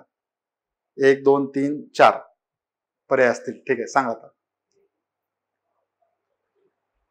येस, म्हणजे तुमचं बारकाईने लक्ष आहे. अगदी सोपा प्रश्न होता आणि त्या ठिकाणी सगळ्यांनी मला वाटतं बऱ्याचनी आन्सर करेक्ट दिलेला आहे. यात रफिक अगदी बरोबर, अवंतिका, प्राची, यस, मोनिका, जपान अगदी बरोबर. एक सोपा प्रश्न बेसिक, थोडंसं म्हणजे वेगळ्या स्वरूपात विचारला. एवढा सोपा असा परिषद कदाचित नसणार आहे. मात्र हे थोडंसं लक्ष आपलं आहे का नाही हे जाणून घेण्यासाठी तो गल्लत होते. काही जणांना कन्फ्युजन होतं की अरे नेमकं किती राष्ट्र आहेत. तर G7 गटामध्ये फक्त एकाच आशियाई राष्ट्राचा समावेश आहे, ते राष्ट्र म्हणजेच जपान. आलं लक्षात? तर हे कसं म्हणजे वेगवेगळ्या अँगलनी प्रश्न कसा उपस्थित होऊ शकतो हे आपल्याला पाहायचं आहे. पुढे विधानात्मक स्वरूपात अनेकशे प्रश्न देखील असणार आहेत, त्यातून आपल्याला त्याची उत्तर देखील शोधावी लागणार आहेत. या घटकावरती, या टॉपिकवरती बरेचसे प्रश्न आपल्याला पुढे देखील घ्यायचे, जो परीक्षेसाठी खूप महत्वाचा टॉपिक असल्या कारणाने मी आजच्या भागात तो इथे उदाहरण सुरुवातीला घेतलेला आहे. ओके, G7 समिट जी इटलीतील अपुलिया या ठिकाणी आयोजित करण्यात आली होती. यस, अगदी बरोबर. जपान हे राष्ट्र आहे जे G7 मध्ये फक्त एकमेव आशियाई राष्ट्र आहे. त्या राष्ट्राच्या लिस्टवरून आपलं लक्षात येतं. काही वेळेला खालीलपैकी कोणतं राष्ट्र G7 गटाचं सदस्य राष्ट्र नाही असाही प्रश्न येऊ शकतो. त्यामुळे ती 7 राष्ट्र आपल्याला माहिती असणं गरजेचं आहे. किंवा कुठल्या चुकीच्या राष्ट्राचा समावेश करून विधानात्मक प्रश्नामध्ये ते आपल्याला कन्फ्युज करण्याकरिता विचारलं जाऊ शकतं. म्हणून 7 राष्ट्र व्यवस्थित नोट करा. उशिराने समावेश झालेला G8 गटाची परिषद देखील आयोजित कधी काही केली जात होती, ते आपण थोडक्यात पाहिलेलं आहे. ओके, यस, तर हा एक टॉपिक अशा पद्धतीने आपण प्रत्येक टॉपिक, आणखीन यात थोडीशी ऍडिशन आहे ते आपण करणार आहोतच. मेन ज्यावेळेस हे उदाहरण दाखल म्हणून अगदी वर करणे आपण सुरुवातीला घेतलेलं आहे. तर पुन्हा एकदा व्यवस्थित जे काही टॉपिक आपण अभ्यासणार आहोत तर म्हणजे पार्श्वभूमी सहित तो टॉपिक काय आहे त्याबद्दलची व्यवस्थित माहिती आपण ती नोट करणार आहे, आपल्या नोट्सच्या माध्यमातून तुमच्यापर्यंत पोहोचवणार आहेत. यानंतर असेल महत्वाचा भाग, तो म्हणजेच सर्वांना बऱ्याच जणांना आता प्रश्न पडला असेल संदर्भ साहित्याचा. तर नेमकं म्हणजे तुम्ही बऱ्याच दिवसापासून तयारी करताय, एव्हा तुमच्या लक्षातही आलेलं असेल आपल्याला काय अभ्यासावं लागणार आहे काय नाही ते.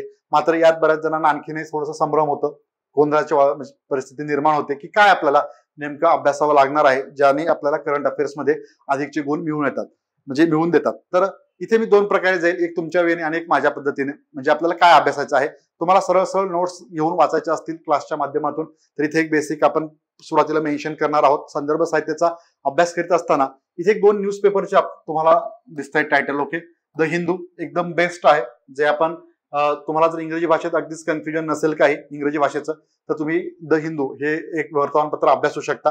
ओके. आणि मराठीत म्हणजे अगदीच ते पीएचडी केल्यासारखं आपल्याला इंग्रजी यायला पाहिजे अशातला भाग नाहीये, हे लक्षात घ्या. फक्त वाचल्याच्या नंतर ते समजणं गरजेचं आहे. एवढं जरी आलं तरी एक तुम्ही वर्तमानपत्र ते सफिशियंट ठरणार आहे.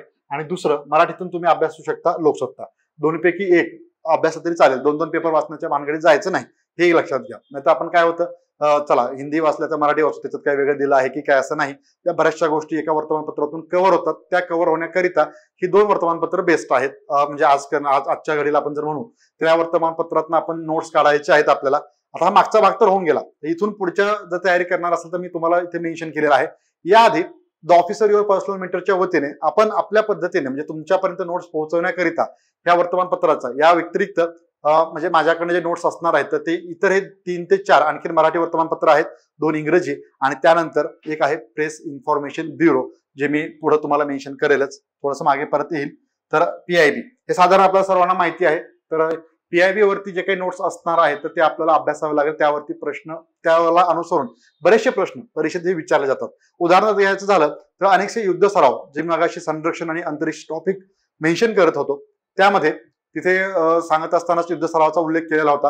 तर आपल्याला अधिकचे युद्ध सराव जे आहेत भारताचे इतर राष्ट्रांसोबतचे ते तुम्हाला पीआयबी मधून कव्हर होतील. बरेचसे युद्ध सराव हे पेपरमध्ये दिले जात नाहीत. ओके. म्हणजे सर्वच वर्तमानपत्रावरती आपल्याला निर्भर राहता येणार नाही. तर प्रेस इन्फॉर्मेशन ब्युरो जो रोज संध्याकाळी तुम्ही 6 वाजता जरी सर्च केला तर दिवसभराच्या ज्या काही न्यूज आहेत ते तुम्हाला तिथे मिळून जातील. अनेक शोध म्हणजे भारताचा म्हणजे आंतरराष्ट्रीय स्तरावरती कुठली समिट असेल, भारताचा सहभाग, कुठल्या संस्थेने काही महत्वाची कामगिरी केली असेल, डीआरडीओ असेल किंवा त्यानंतर इस्रोची काही मोहीम असेल, पेपरमधून एखादी गोष्ट कोणती मिस झाली असेल तर तुम्हाला इथे प्रेस इन्फॉर्मेशन ब्युरोवरती ती मिळून जाईल. ते आणि वर्तमानपत्र या माध्यमातून आपण व्यवस्थितरित्या नोट्स जर काढले आणि यस पुढे जाण्याच्या आधी वर्तमानपत्राकडे येतो. या 2च्या नोट्स जर आपण काढलो तर यानंतर आपल्याला परीक्षेमध्ये अधिकचे गुण म्हणजे जे कॅल्क्युलेशन केलेलं होतं आपण 10 ते 12 ज्या गुणांचं हे तुम्हाला निश्चितपणे मिळतील. पण आधीचा जो भाग तुमचा आता वाचण्यात आलेला नाही म्हणजे मागचे जर पेपर गेले समजा ते आपण पुढे अभ्यासणार नाहीच आहे, तर आपल्या माध्यम म्हणजे आपल्या प्लॅटफॉर्मवरती तुम्हाला हे सर्व व्यवस्थित नोट्स याच्यातून मिळून जातील. राहिला प्रश्न दुसरा संदर्भ साहित्याच्या बाबतीत. तुमच्याकडे प्रश्न अपेक्षित आहे, काय असतील तर विचारू शकता या संदर्भ साहित्याला अनुसरून. तर बऱ्याच जणांचा आणखी जो प्रश्न तुमच्या मनात आहे त्याबद्दल मी थोडंसं बोलतो आता. हे झालं वर्तमानपत्र आणि पीआयबी 2 एक महत्वाचा भाग आहे ज्यावरती आपण प्रश्नपत्रिका व्यवस्थित सोडू शकतो ऍटलीस्ट चालू घडामोडीबद्दल बोलायचं झाल्यास. तर संदर्भ साहित्याचा अभ्यास करीत असताना संदर्भ साहित्य जाणून घेत असताना आपल्याला थोडंसं मासिकांबद्दल भुरळ पडलेली असते. एखादा मंथली मॅगझिन कोणतं अभ्यासावं आणि दुसरं म्हणजेच इयरबुक. तर या दोन्हीचं मी थोडंसं माहिती देईल तुम्हाला. जर स्वतः नोट्स काढणार असेल तुम्हाला या दोन्हीची गरज भासणार नाही, एक लक्षात घ्या. आणि यानंतर तुम्ही क्लासच्या माध्यमातून जात असेल तुम्हाला ह्या नोट्स तर अवेलेबल होणारच आहेत. मात्र आपण नोट्स काढत असताना आपल्याला अधिकचा वेळ त्यात वाया घालवायचा नाही, हे लक्षात घ्या. मासिक वरती थोडंसं एखादा तुम्ही म्हणजे परिक्रमाचा मी इथे उल्लेख करू शकतो, डायरेक्टली नाव घ्यायलाच काही हरकत नाहीये. थोडंसं बऱ्यापैकी तुम्ही ते अभ्यासू शकता एक भाग. आणि बाकीच्या ह्या जर 2चा सहारा घेतलात म्हणजे या 2 वर्तमानपत्र आणि पीआयबीचा जर तुम्ही अभ्यास केलात तर तुम्हाला ते सफिशियंट ठरणार आहे. याच्या व्यतिरिक्त काही अभ्यासलं नाही तरी आपण परीक्षेमध्ये 10 ते 12 प्लस गुण हे मिळवू शकतो. पहिला प्रश्न इयरबुकचा. इयरबुक कुठलंही असू द्या मार्केटमध्ये, ते मी सांगेन माझ्या पद्धतीने तरी ऍटलिस्ट ते तुम्ही अभ्यासायला नाही पाहिजे. खरं तर म्हणजे बरेचदा आपण काय करतो, शेवटी कुठलं तरी इयरबुक घेऊन त्या अभ्यासाचा प्रयत्न करतो, बराबर ते वाचन करतो आणि नंतर परीक्षेला सामोरे जातो. प्रश्न काही सुटत नाही का, वर्षभर आपण अभ्यास केलेला नसतो आणि त्यानंतर आपण फक्त इयरबुक वरती निर्भर राहतो. त्यात आपलं रिव्हिजन होतं का किंवा एखादा टॉपिक व्यवस्थित आपण अभ्यासतो का, नाही. वर करणे तो वाचून जातो, चला आपण याचं उत्तर देऊ शकतो असं वाटतं. मात्र परीक्षेत तसे प्रश्न नसतात आणि तिथे मात्र आपली गल्लत होते आणि आपल्याला वाटतं की अरे पेपर थोडासा टफ गेला किंवा आपण या विषयाला बराच वेळ दिला होता शेवटी, मात्र आपल्याला कमी गुण का आले, मग आपणच आपल्या विचारामध्ये थोडंसं भरकटून जातो. ते तसं व्हायला नको. त्यासाठी आधीपासूनच हे आपण अभ्यासणं गरजेचं आहे. शेवटी इयरबुक म्हणजे इयरबुक थोडंसं मी निगेटिव्ह असेल इयरबुक बद्दल. इयरबुकचा वर जास्त निर्भर राहू नका. एखाद्या वेळेस संदर्भ म्हणून शेवटी कुठल्या न्यूज जर कव्हर झाल्या नसतील तर ओव्हरलुक करण्यासाठी ठीक आहे, एक 10% म्हणेल. मात्र 90% तरी इयरबुक ते कामी ठरत नाहीतच. पहा म्हणजे एकूणच जनरली जर विचार केला गेला तर आपण इतिहास भूगोल जे काही तुम्हाला इतर विषय आखून दिलेले आहेत त्या विषयाला आपण योग्य न्याय देतो. रोज 5-6 तास वगैरे अभ्यास करतो त्याचा. मात्र करंट अफेअर्सला शेवटी का तोही विषय तुम्हाला तितकेच गुणांना आहे, बरोबर. 15 प्रश्न तर त्याच्याही आहेतच. मात्र आपण या विषयाकडे मात्र दुर्लक्ष करतो आणि शेवटी अभ्यासण्याचा प्रयत्न करतो. तिथे रिव्हिजन होत नाही, सराव प्रश्न होत नाहीत आणि त्या माध्यमातून आपल्याला अधिकचे गुण तिथे मिळवता येत नाहीत. 4 किंवा 5 किंवा 6 वरती आपण अडकून जातो. हे नको व्हायला आणि त्यामुळेच आपल्याला इयरबुकच्या ऐवजी इथं वर्तमानपत्रांचा जो उल्लेख केलेला आहे ते महत्वाचे असतील, आणि संदर्भ साहित्यामध्ये मॅगझिनचा मी एखादी मगाशी उल्लेख केला होता ते अगदीच तुम्ही जर नोट्स काढलेले नसाल तर चा भाग तुम्ही जर स्वतः नोट्स काढले या वर्तमानपत्रातून आणि PIBच्या आधारावरती एवढंच जर केलात तरी ते खूप सफिशियंट ठरणार आहे परीक्षेसाठी. ओके, त्यात काय अभ्यासायचा हा एक भाग महत्वाचा असणार आहे. जे मगाशी घटक मेन्शन केले होते आठवते तुम्हाला, थोड्या वेळापुढे आपण आंतरराष्ट्रीय, राष्ट्रीय, पर्यावरण यामध्ये परीक्षाभिमुख पॉईंट आपल्याला वाचायचे, नोट करून घ्यायचे आणि त्याचे नोट्स काढायचे आहेत. या कालावधीमध्ये 3 ते 4 महिन्यामध्ये कुठल्याही प्रकारचं बॉलिवूड सिनेमाबद्दल काही परीक्षेत पेपरमध्ये आलं असेल किंवा कुठल्या काही राजकीय नेत्यांनी काहीतरी वक्तव्य केलं म्हणून ते वाचायला जातो आपण, तर हा भाग जो आहे इंटरेस्टिंग वाटतो आपल्याला, आपण तिकडे जास्त आपला कल असतो, तो मात्र परीक्षेच्या कालावधीमध्ये आपल्याला पूर्णपणे स्किप करायचा आहे. हे लक्षात घ्या. आपल्या भारतामध्ये आपल्याला 3 विषय खूप महत्वाचे असतात, आवडीचे आहेत. एक राजकारण, दुसरं आहे क्रीडा म्हणजे त्यातल्या त्यात क्रिकेट म्हणू आपण, आणि तिसरं चित्रपट क्षेत्र. चित्रपट क्षेत्रामध्ये मात्र राष्ट्रीय चित्रपट पुरस्कार आवर्जून अभ्यासा, ते आपल्या अभ्यासाला आहे.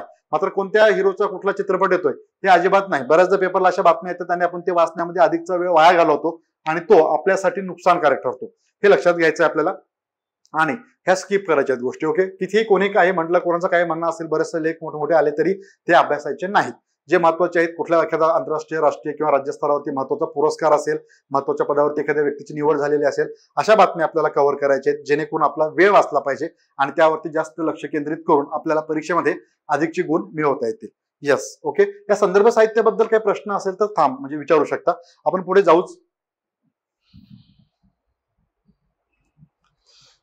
यस, चंद्रा यांनी एक प्रश्न केला, सर आजपासून मागचे पेपर कसे कव्हर करायचे? एकतर ऑनलाईन पेपर आहेत, परंतु तुम्हाला मागचे पेपर अभ्यासण्यासाठी तेच सांगितलं मगाशी, इथून पुढे साठी तुम्ही ते कंटिन्यू करू शकता. मात्र या आधीचे पेपर जे आहेत तर द ऑफिसर युअर पर्सनल मेंटरच्या वतीने मी तुम्हाला आधीच सांगितलं की आधीच्या पेपरमधून आपण जे काही नोट्स काढलेले आहेत या वर्तमानपत्राच्या आधारावरती, तसंच PIBचा आधार घेऊन जे काही नोट्स आपले असणार आहेत ते तुमच्यापर्यंत पोहोचवण्याचा आमचा प्रयत्न असणार आहे. ओके, त्यासाठीच आपले पुढचे लेक्चर असणार आहेत. त्यामुळे तुम्हाला ते म्हणजे बॅच हे जॉईन केल्याच्या नंतर तुम्हाला ते सविस्तर व्यवस्थित ते अवेलेबल होऊन जातील. पण तुम्हाला मागचे पेपर अभ्यासण्याची गरज नाही. इथून पुढे स्वतः नोट्स करणार असेल तर मी तुम्हाला इथे मेन्शन केलेलं आहे. मागचं जे काय असणार आहे ते आम्ही तुमच्यापर्यंत पोहोचवू नक्कीच. यस, आणखीन काही या संदर्भ साहित्यावरती पुढे आपण नोट्सचे रिव्हिजन, आता 3 आपले टॉपिक राहिलेत. नोट्सचे रिव्हिजन करणं महत्वाचं, वेळेचे नियोजन आणि सराव प्रश्न. Okay, yes. त्यानंतर शेवटी प्रश्न तुमचे घेऊच. मात्र संदर्भ साहित्य बाबतीत जर काही प्रश्न असतील तर मी थोडंसं आणखीन 1-2 मिनिटं वेट करतो, तुम्ही या ठिकाणी विचारू शकता. तर मागच्या पेपर अभ्यासाची गरज नाही, ते आता होणार नाही. ओके, तुम्ही आधीपासून तयारी करत असाल, कोणी तुम्हाला माहिती असणार आहे की कधीपासून आपल्याला अभ्यास करावा लागणार आहे, पुढच्या वर्षीची परीक्षा तुम्ही देताय म्हणजे 2025 ची देताय, आधीपासून मागच्या वर्षी तयारी सुरू केलेली असेल तर तेव्हापासून तुम्हाला अभ्यास करायचा आहे. हे लक्षात आल्याच्या नंतर आपण तेव्हापासूनच पेपर, PIB हे सगळं कव्हर करणं गरजेचं आहे. ओके, हे लक्षात ठेवा. येस, गणेश यांनी म्हटलेला depend on your class notes. Okay, आणि लेक्चर. यस, तर मग त्यासाठीच क्लास आणि या आपल्या लेक्चरच्या माध्यमातून तुमच्यापर्यंत जो कालावधी आपण नेमून दिलेला होता जून 2024च्या पुढचा जो भाग आहे, जे आपण तुम्हाला मी इथं संदर्भ साहित्याचा उल्लेख केलेला आहे, त्यातनं काढलेल्या नोट्स महत्वाच्या परीक्षाभिमुख तुमच्यापर्यंत क्लासच्या माध्यमातून नक्कीच त्या ठिकाणी दिल्या जातील. ओके, हे सर्वांनी नोट करा. यस गणेश, ते आहेच, नोट्स मिळून जातील आपल्याला. ओके, मग करू कंटिन्यू, पुढे करायचं. चला, तर आणखीन काय असेल तर संदर्भ साहित्य बाबतीत ऍटलिस्ट म्हणतोय, नंतर परत काही प्रश्न असेल शेवटी घेऊच आपण. ओके, असेल तर विचारा, मी तोपर्यंत पुढे जातो. तर यानंतर या संदर्भ साहित्यानंतर म्हणजे एवढं सफिशियंट आहे का असे बऱ्याच जणांना वाटेल, तर हो, अगदी पहिल्या दिवसापासून जर तुम्ही केला असेल, मागच्या वेळेस जर काही विद्यार्थी आहेत जे आधीपासून तयारी करताय समजा, आणि तुम्ही जर त्या दिवसापासून असे काही नोट्स काढले असतील तर मी तुम्हाला जेन्युअनली सांगतो या ठिकाणी कुठल्याही मासिकाची, मार्केटमधल्या कुठल्याही मासिकाची अथवा कुठल्याही इयरबुकची तुम्हाला गरज भासणार नाही. त्यात अधिकचा वेळ वाया घालवायची गरज नाही. यावरती तुमचा पेपर पूर्व परीक्षा जी आहे ती पूर्णपणे व्यवस्थित तुम्ही ते अधिकचे गुण त्या ठिकाणी त्या परीक्षेत या विषयामध्ये तरी मिळवू शकता. फक्त ते नोट्स काढत असताना बारकाईने व्यवस्थितरित्या कुठलंही मिस झालं नाही पाहिजे, हे लक्षात घेणं गरजेचं आहे. सो पुढे जातोय मी. यस, PIB बद्दल आपण नोट केलं होतं. त्यानंतर महत्वाचा भाग म्हणजेच नोट्सचे रिव्हिजन आवश्यक, जो भाग जो आपल्याला माहिती आहे मात्र माहिती असूनही आपण त्याकडे दुर्लक्ष करतो, तो म्हणजेच जे काही आपण नोट्स काढतोय किंवा तुमच्या पण नोट्स तुम्हाला प्रोव्हाइड केले जातील किंवा तुम्ही स्वतः नोट्स काढलेले असतील तर ते कुठे एका कोपऱ्यात न ठेवून देता या विषयापुरतं जर बोलायचं झाल्यास शेवटी न अभ्यासता त्या वेळेला म्हणजे साधारण आठवडाभराचा जर तुम्ही जर कॅल्क्युलेशन केलं, रोजच्या रोज अभ्यास फार गरजेचं आहेच आहे, मात्र आठवडाभराचं जर केलं नियोजन, त्यामुळे तेवढा वेळ तुम्हाला त्या ठिकाणी द्यावा लागणार आहे. आणि जे काही नोट्स तुम्ही काढलेल्या आहेत किंवा तुम्ही नोट्स स्वतः काढले असतील किंवा तुम्हाला क्लासच्या माध्यमातून तुमच्यापर्यंत पोहोचले गेले असतील किंवा इथून जे आपले क्लास होणार आहेत त्यानंतर तुम्हाला जे काही लेक्चरमध्ये नोट्स दिले जातील ते तुम्ही त्या वेळेस अभ्यासणं गरजेचं आहे. पुन्हा एकदा असा भ्रम नको व्हायला की आता नोट्स आपल्याकडे येत आहेत, क्लास करतोय आपण, बाकीचे विषय आधी करून घेऊ, नंतर करंट अफेअर शेवटी करू. शेवटी काही होत नाही हे लक्षात घ्या. कारण त्या वर्ष दीड वर्षाच्या घडामोडींचा आपल्याला अभ्यास करीत असताना मला सांगा महिनाभरात कसं काय ते पूर्ण होऊ शकतो? आपण त्या टॉपिकला न्याय देऊ शकत नाही. होतं पूर्ण, अभ्यासून होत नाही, वाचून पूर्ण होतं. अभ्यासनं आणि वाचणं ह्या दोन गोष्टीचा थोडंसं मी फरक करेल. कारण अभ्यास ज्यावेळेस तुम्ही व्यवस्थित येते तो टॉपिक तुम्हाला समजला त्याच्यावरती तुम्ही उत्तर देऊ शकता, तो तुम्ही अभ्यासलात असं म्हणेन. आणि जर वाचन म्हणलं तर सरळ तुम्हाला काय 15 दिवसात देखील संपून जाईल ते, किंवा अगदीच 8 दिवसातही म्हणू शकतो आपण, तर ते होतं. परंतु प्रश्नांची उत्तरे देऊ शकत नाही. साधारण ऑनलाईन जर क्वेश्चन असेल तर तेही आपण सोडू शकतो. मात्र परीक्षेत तसे प्रश्न नसतात. आपल्यालाही माहिती आहे, आधी आपण पेपर म्हणजे आधीचे पेपर तुम्ही पाहिलेले असणारच आहेत. त्यामध्ये आपल्याला दिसून येतं की विधानात्मक स्वरूपात वेगवेगळ्या स्वरूपाचे प्रश्न ज्यावेळेस विचारतात तर तो टॉपिक अभ्यासात असताना आपल्याला अगदी डिटेलमध्ये व्यवस्थित अभ्यासणं गरजेचं आहे. आणि इतर विषयाप्रमाणेच याही विषयाला आपल्याला काही वेळेचं नियोजन करावं लागणार आहे, जो आपला भाग पुढचा वेळेच्या नियोजनाच्या संदर्भातच असणार आहे. आलं लक्षात? तर नोट्सचं रिव्हिजन हे मस्ट आहे आणि ते सातत्यानं करणं गरजेचं आहे. आणि त्याच माध्यमातून आपण व्यवस्थितरित्या तो टॉपिक अभ्यासून त्याचं रिव्हिजन करून प्रश्नांची उत्तरे परीक्षेत व्यवस्थित देऊ शकतो. हे तुम्हाला कधी लक्षात येईल? ज्यावेळेस तुम्ही सगळं अभ्यासल्याच्या नंतर पेपरला सामोरे जाल त्यावेळेस मात्र तुम्हाला व्यवस्थित ते लक्षात येणार आहे. Okay, yes. आणि नंतरचा भाग असेल तो म्हणजेच वेळेचे नियोजन महत्वाचे आहे.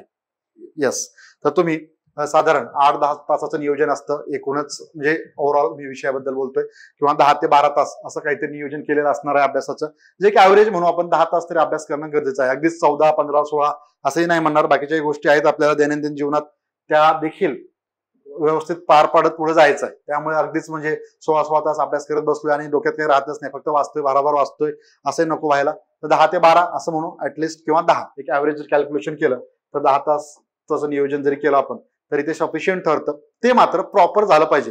म्हणजे अगदीच मित्रांसोबत आपण लायब्ररीच्या खाली गेलो चहा प्यायचा टाइम त्याला या 10 तासात कन्सिडर करायचं नाही, हे लक्षात घ्या. नाही तर आपलं त्यामध्ये झाला 10 तास, मी सकाळी बसलो अभ्यासाला, त्याचा अभ्यास झाला, अशा पद्धतीचा अभ्यास म्हणजे तो आपल्याला हानिकारक असणार आहे, हे लक्षात घ्या.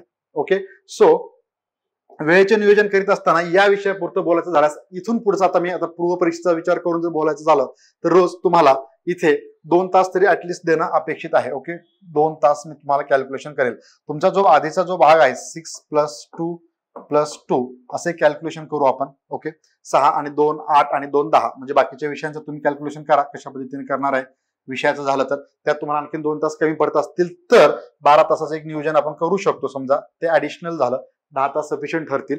एखादा विषय अभ्यासला, तुम्हाला मॅथ रिझनिंगला द्यायचा आहे 2 तास. ओके, मी इथे मेन्शन करेल मॅथ रिझनिंग. ओके, आणि इथे जे 6 तास आहे तर आपल्याला एखादा विषय सब्जेक्ट कुठलाही तुमचा घ्या, इतर चालू घडामोडी सोडून त्या सब्जेक्टला तुम्ही हा वेळ देऊ शकता. आणि 2 तास मात्र न चुकता आपल्या करंट अफेअर्सला आपल्याला द्यायचं आहे. चालू घडामोडी हे मात्र चुकायला नको, कारण परत आपल्याला खूप तारांबळ उडते, व्यवस्थित टॉपिक कव्हर होत नाहीत आणि शेवटी मात्र आपण बऱ्याचदा प्रश्नांची उत्तरे चुकीचे देतो. त्याचं कारण तेच आहे, या 2 तासाचं आपण म्हणजे नियोजन त्या ठिकाणी केलेलं नसतं. तर 2 तास हे मस्ट आहेत. बाकीचे 2 तास तुम्हाला कुठे ऍड करायचे असतील 12 तासाच्या मध्ये तुम्ही करू शकता. परत तुम्हाला पॅसेज वगैरे सोडवायचे आहेत ते देखील अभ्यासाचं आहे, तिथे तुम्ही ते वेळ देऊ शकता. तर अशा पद्धतीने आपला अभ्यास इथून पुढे असणं गरजेचं आहे. म्हणजे जे आधीच आहे मात्र इथून आहे. तर पूर्व परीक्षेचा अभ्यास करीत असताना चालू घडामोडी करंट अफेअर्सकडे दुर्लक्षून चालणार नाही. व्यवस्थितरित्या सर्व घटक जे आपण 10 घटक या ठिकाणी डिवायडेशन केलं होतं त्यांचं ते आपल्याला या दरम्यान अभ्यासायचे आहेत, रोज एवढा वेळ देऊन. शेवटी रिव्हिजन असणारच आहे आणि त्यानंतर सराव प्रश्नावरती आपल्याला निर्भर राहायचं, म्हणजे आधीचं भर द्यायचं आहे. कारण सराव प्रश्न ही देखील महत्वाचे असणार आहेत. परीक्षेमध्ये कशा पद्धतीने प्रश्न येतील हे आपल्याला थोडीशी आयडिया येऊन जाईल. आलं लक्षात? तर वेळेचं नियोजन करीत असताना अशा पद्धतीनं टाइम टेबल असणं आवश्यक आहे. ओके, येस, 6 + 2 + 2 आणि जर तुम्हाला 2 तास आणखीन वाढवायचे असतील तर त्या पद्धतीने करू शकता. मात्र ते पुन्हा सांगायचं 2 तास चालू घडामोडीसाठी देणं गरजेचं आहे. रोजच्या रोज आतापासून जे काही नोट्स तुमच्यापर्यंत येणार आहेत पोहोचतील ते तुम्ही रोज अभ्यासणं गरजेचं आहे. येस, यानंतर नेक्स्ट वन असेल भाग तो म्हणजेच अगदी शेवटचा सराव प्रश्नांचा. तर यामध्ये सराव प्रश्नांमध्ये आपल्याला इतर विषयांच्या तुलनेमध्ये जसं सुरुवातीला सांगितलं होतं प्रिव्हियस इयर क्वेश्चन नसणार आहे, त्यावरती आपल्याला निर्भर राहायचं नाहीये. कारण इतिहास असेल, भूगोल असेल, इतर विषयांचं अभ्यासत असताना त्याला अनुसरून ते रिपीटही क्वेश्चन होतात किंवा थोडंसं फिरून वगैरे विचारले जातात. त्यानंतर प्रश्नांचं स्वरूप लक्षात घेऊन आपण त्या पद्धतीने अभ्यासही करतो. इथे फक्त तो भाग करायचा आहे, म्हणजे प्रश्नाचं स्वरूप समजायचं आहे, पुढे अभ्यास करायचा आहे. मागचे मात्र कुठलेही प्रश्न त्या ठिकाणी आपल्याला नोट करायचे नाहीत आणि त्यामुळेच आपल्याला याचा अधिकचा फायदा परीक्षेला सामोरे जात असताना होणार आहे. आता टेस्ट सिरीजचे देखील तुम्हाला तिथे अनाउन्समेंट करण्यात आली आहे. येत्या म्हणजे या 8-10 दिवसानंतर टेस्ट सिरीजला सुरुवात देखील होत आहे. त्यात तुम्हाला या सराव प्रश्नांच्या माध्यमातून अधिक सराव होणे गरजेचं आहे आणि या सराव प्रश्नांवरतीच तुम्ही जास्तीत जास्त म्हणजे परीक्षेला अगदीच तुम्हाला नवीन असं काही भासणार नाही आणि तिथे तुम्हाला गेल्याच्या नंतर एकदमच असं अरे पेपरला आलोय आपण आणि आपल्याला काही प्रश्न जमतच नाहीत किंवा अशा पद्धतीने प्रश्न विचारतील की कोणाला काही असं म्हणजे नवीन असं वाटणार नाही आणि त्यासाठी सराव प्रश्न खूप महत्वाचे असणार आहेत आणि त्यातल्या त्यात आपल्या विषयाचे सराव प्रश्न, चालू घडामोडी हे आपल्याला बारकाईने अभ्यासावा लागणार आहे. जो कालावधी आखून दिलेला आहे त्यानुसारच आपण प्रत्येक महिन्याच्या वरती म्हणजे असं न जाता टॉपिक वाईज न जाता म्हणजे पुरस्कार म्हटलं की फक्त पुरस्कार हे थोडंसं एकाच वेळेस पुरस्कार म्हटलं की थोडंसं रटाळही होतं, बोरही होतं. त्यामुळे वेगवेगळ्या घडामोडी आपण एकत्र ते आपण अभ्यास करणार आहोत. आपलं ते एकूण सेशनचं स्वरूप आहे, तुम्हाला ते मेन्शन करेल मी. म्हणजे जून पासून सुरुवात केलेलं असेल तर साधारणतः ऑक्टोबर पासून केलंय तर ऑक्टोबरच्या पुढचं मागचं आपण नंतरही कव्हर करू. प्रत्येक महिन्यातल्या महत्वाच्या घडामोडी त्या ठिकाणी आपण अभ्यासणार आहोत. मग त्या महिन्यात जर पुरस्कार मिळाले असतील, एखाद्या महत्वाचे पुरस्कार अनाउन्समेंट झाले असतील, राष्ट्रीय स्तरावरची कुठलं काही राष्ट्रीय स्तरावरची निवड असेल, तिथे योजना असतील, पुरस्कार असतील, आंतरराष्ट्रीय स्तरावरती समिट वगैरे मगाशी G7 जसं पाहिलं त्या पद्धतीने हे सर्व बाबी आपण या ठिकाणी कव्हर करणार आणि त्यानंतर त्या घटकावरती जो टॉपिक अभ्यासून झालेला आहे त्यावरती मात्र सराव प्रश्नाचा त्या ठिकाणी समावेश असणार आहे.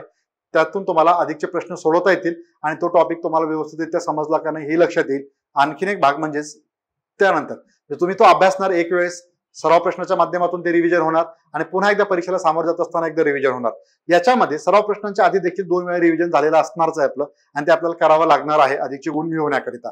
ते 2 वेळेस रिव्हिजन, सराव प्रश्न एकदा रिव्हिजन आणि मेन परीक्षेला सामोरं जात असताना एकदा रिव्हिजन, अशा प्रकारे 3 ते 4 वेळा रिव्हिजन झाल्याच्या नंतर एखाद्या टॉपिकचं आपण तो व्यवस्थितरित्या परीक्षेत न्याय देऊन सोडू शकतो, हे लक्षात घ्या.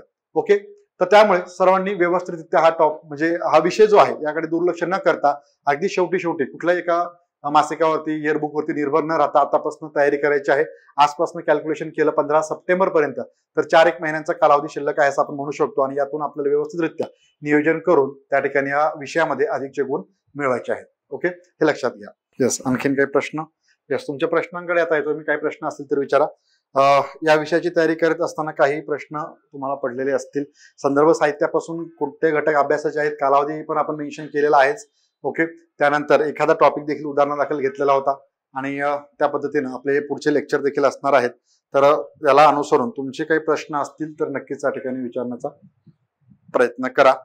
आपला एकच प्रयत्न असणार आहे, हे लक्षात घ्या की या विषयामध्ये तुम्हाला जास्तीत जास्त गुण कशा प्रकारे मिळतील, फक्त ते तुम्हाला करायचं आहे, लक्षात घेणं जास्त इम्पॉर्टंट आहे. जे नोट्स मिळतील तुम्हाला ज्या पद्धतीने त्या तुम्हाला रीड करणं गरजेचं. त्यानंतर ऑफलाईन बॅच मध्ये तुम्ही जर कोणी जॉईन होणार असतील तर तुम्हाला ऑफलाईन इथे नोट्स तिथे मिळून जातील. चालेल, तर थांबूया. आणि आणखीन काही प्रश्न तसेच नोट्स सहित आपण नंतरच्या लेक्चरमध्ये भेटणार आहोतच. ज्यावेळेस प्रत्यक्षात आपले लेक्चर स्टार्ट होतील तेव्हाही तुमचे काही प्रश्न असतील तर नक्कीच विचारा. आजच्या भागात मात्र इथेच थांबूया. भेटूया नेक्स्ट सेशन मध्ये. Thank you so much. Thanks for watching. If you found this video valuable, don't forget to like, share and subscribe our channel. The Officer, your personal mentor.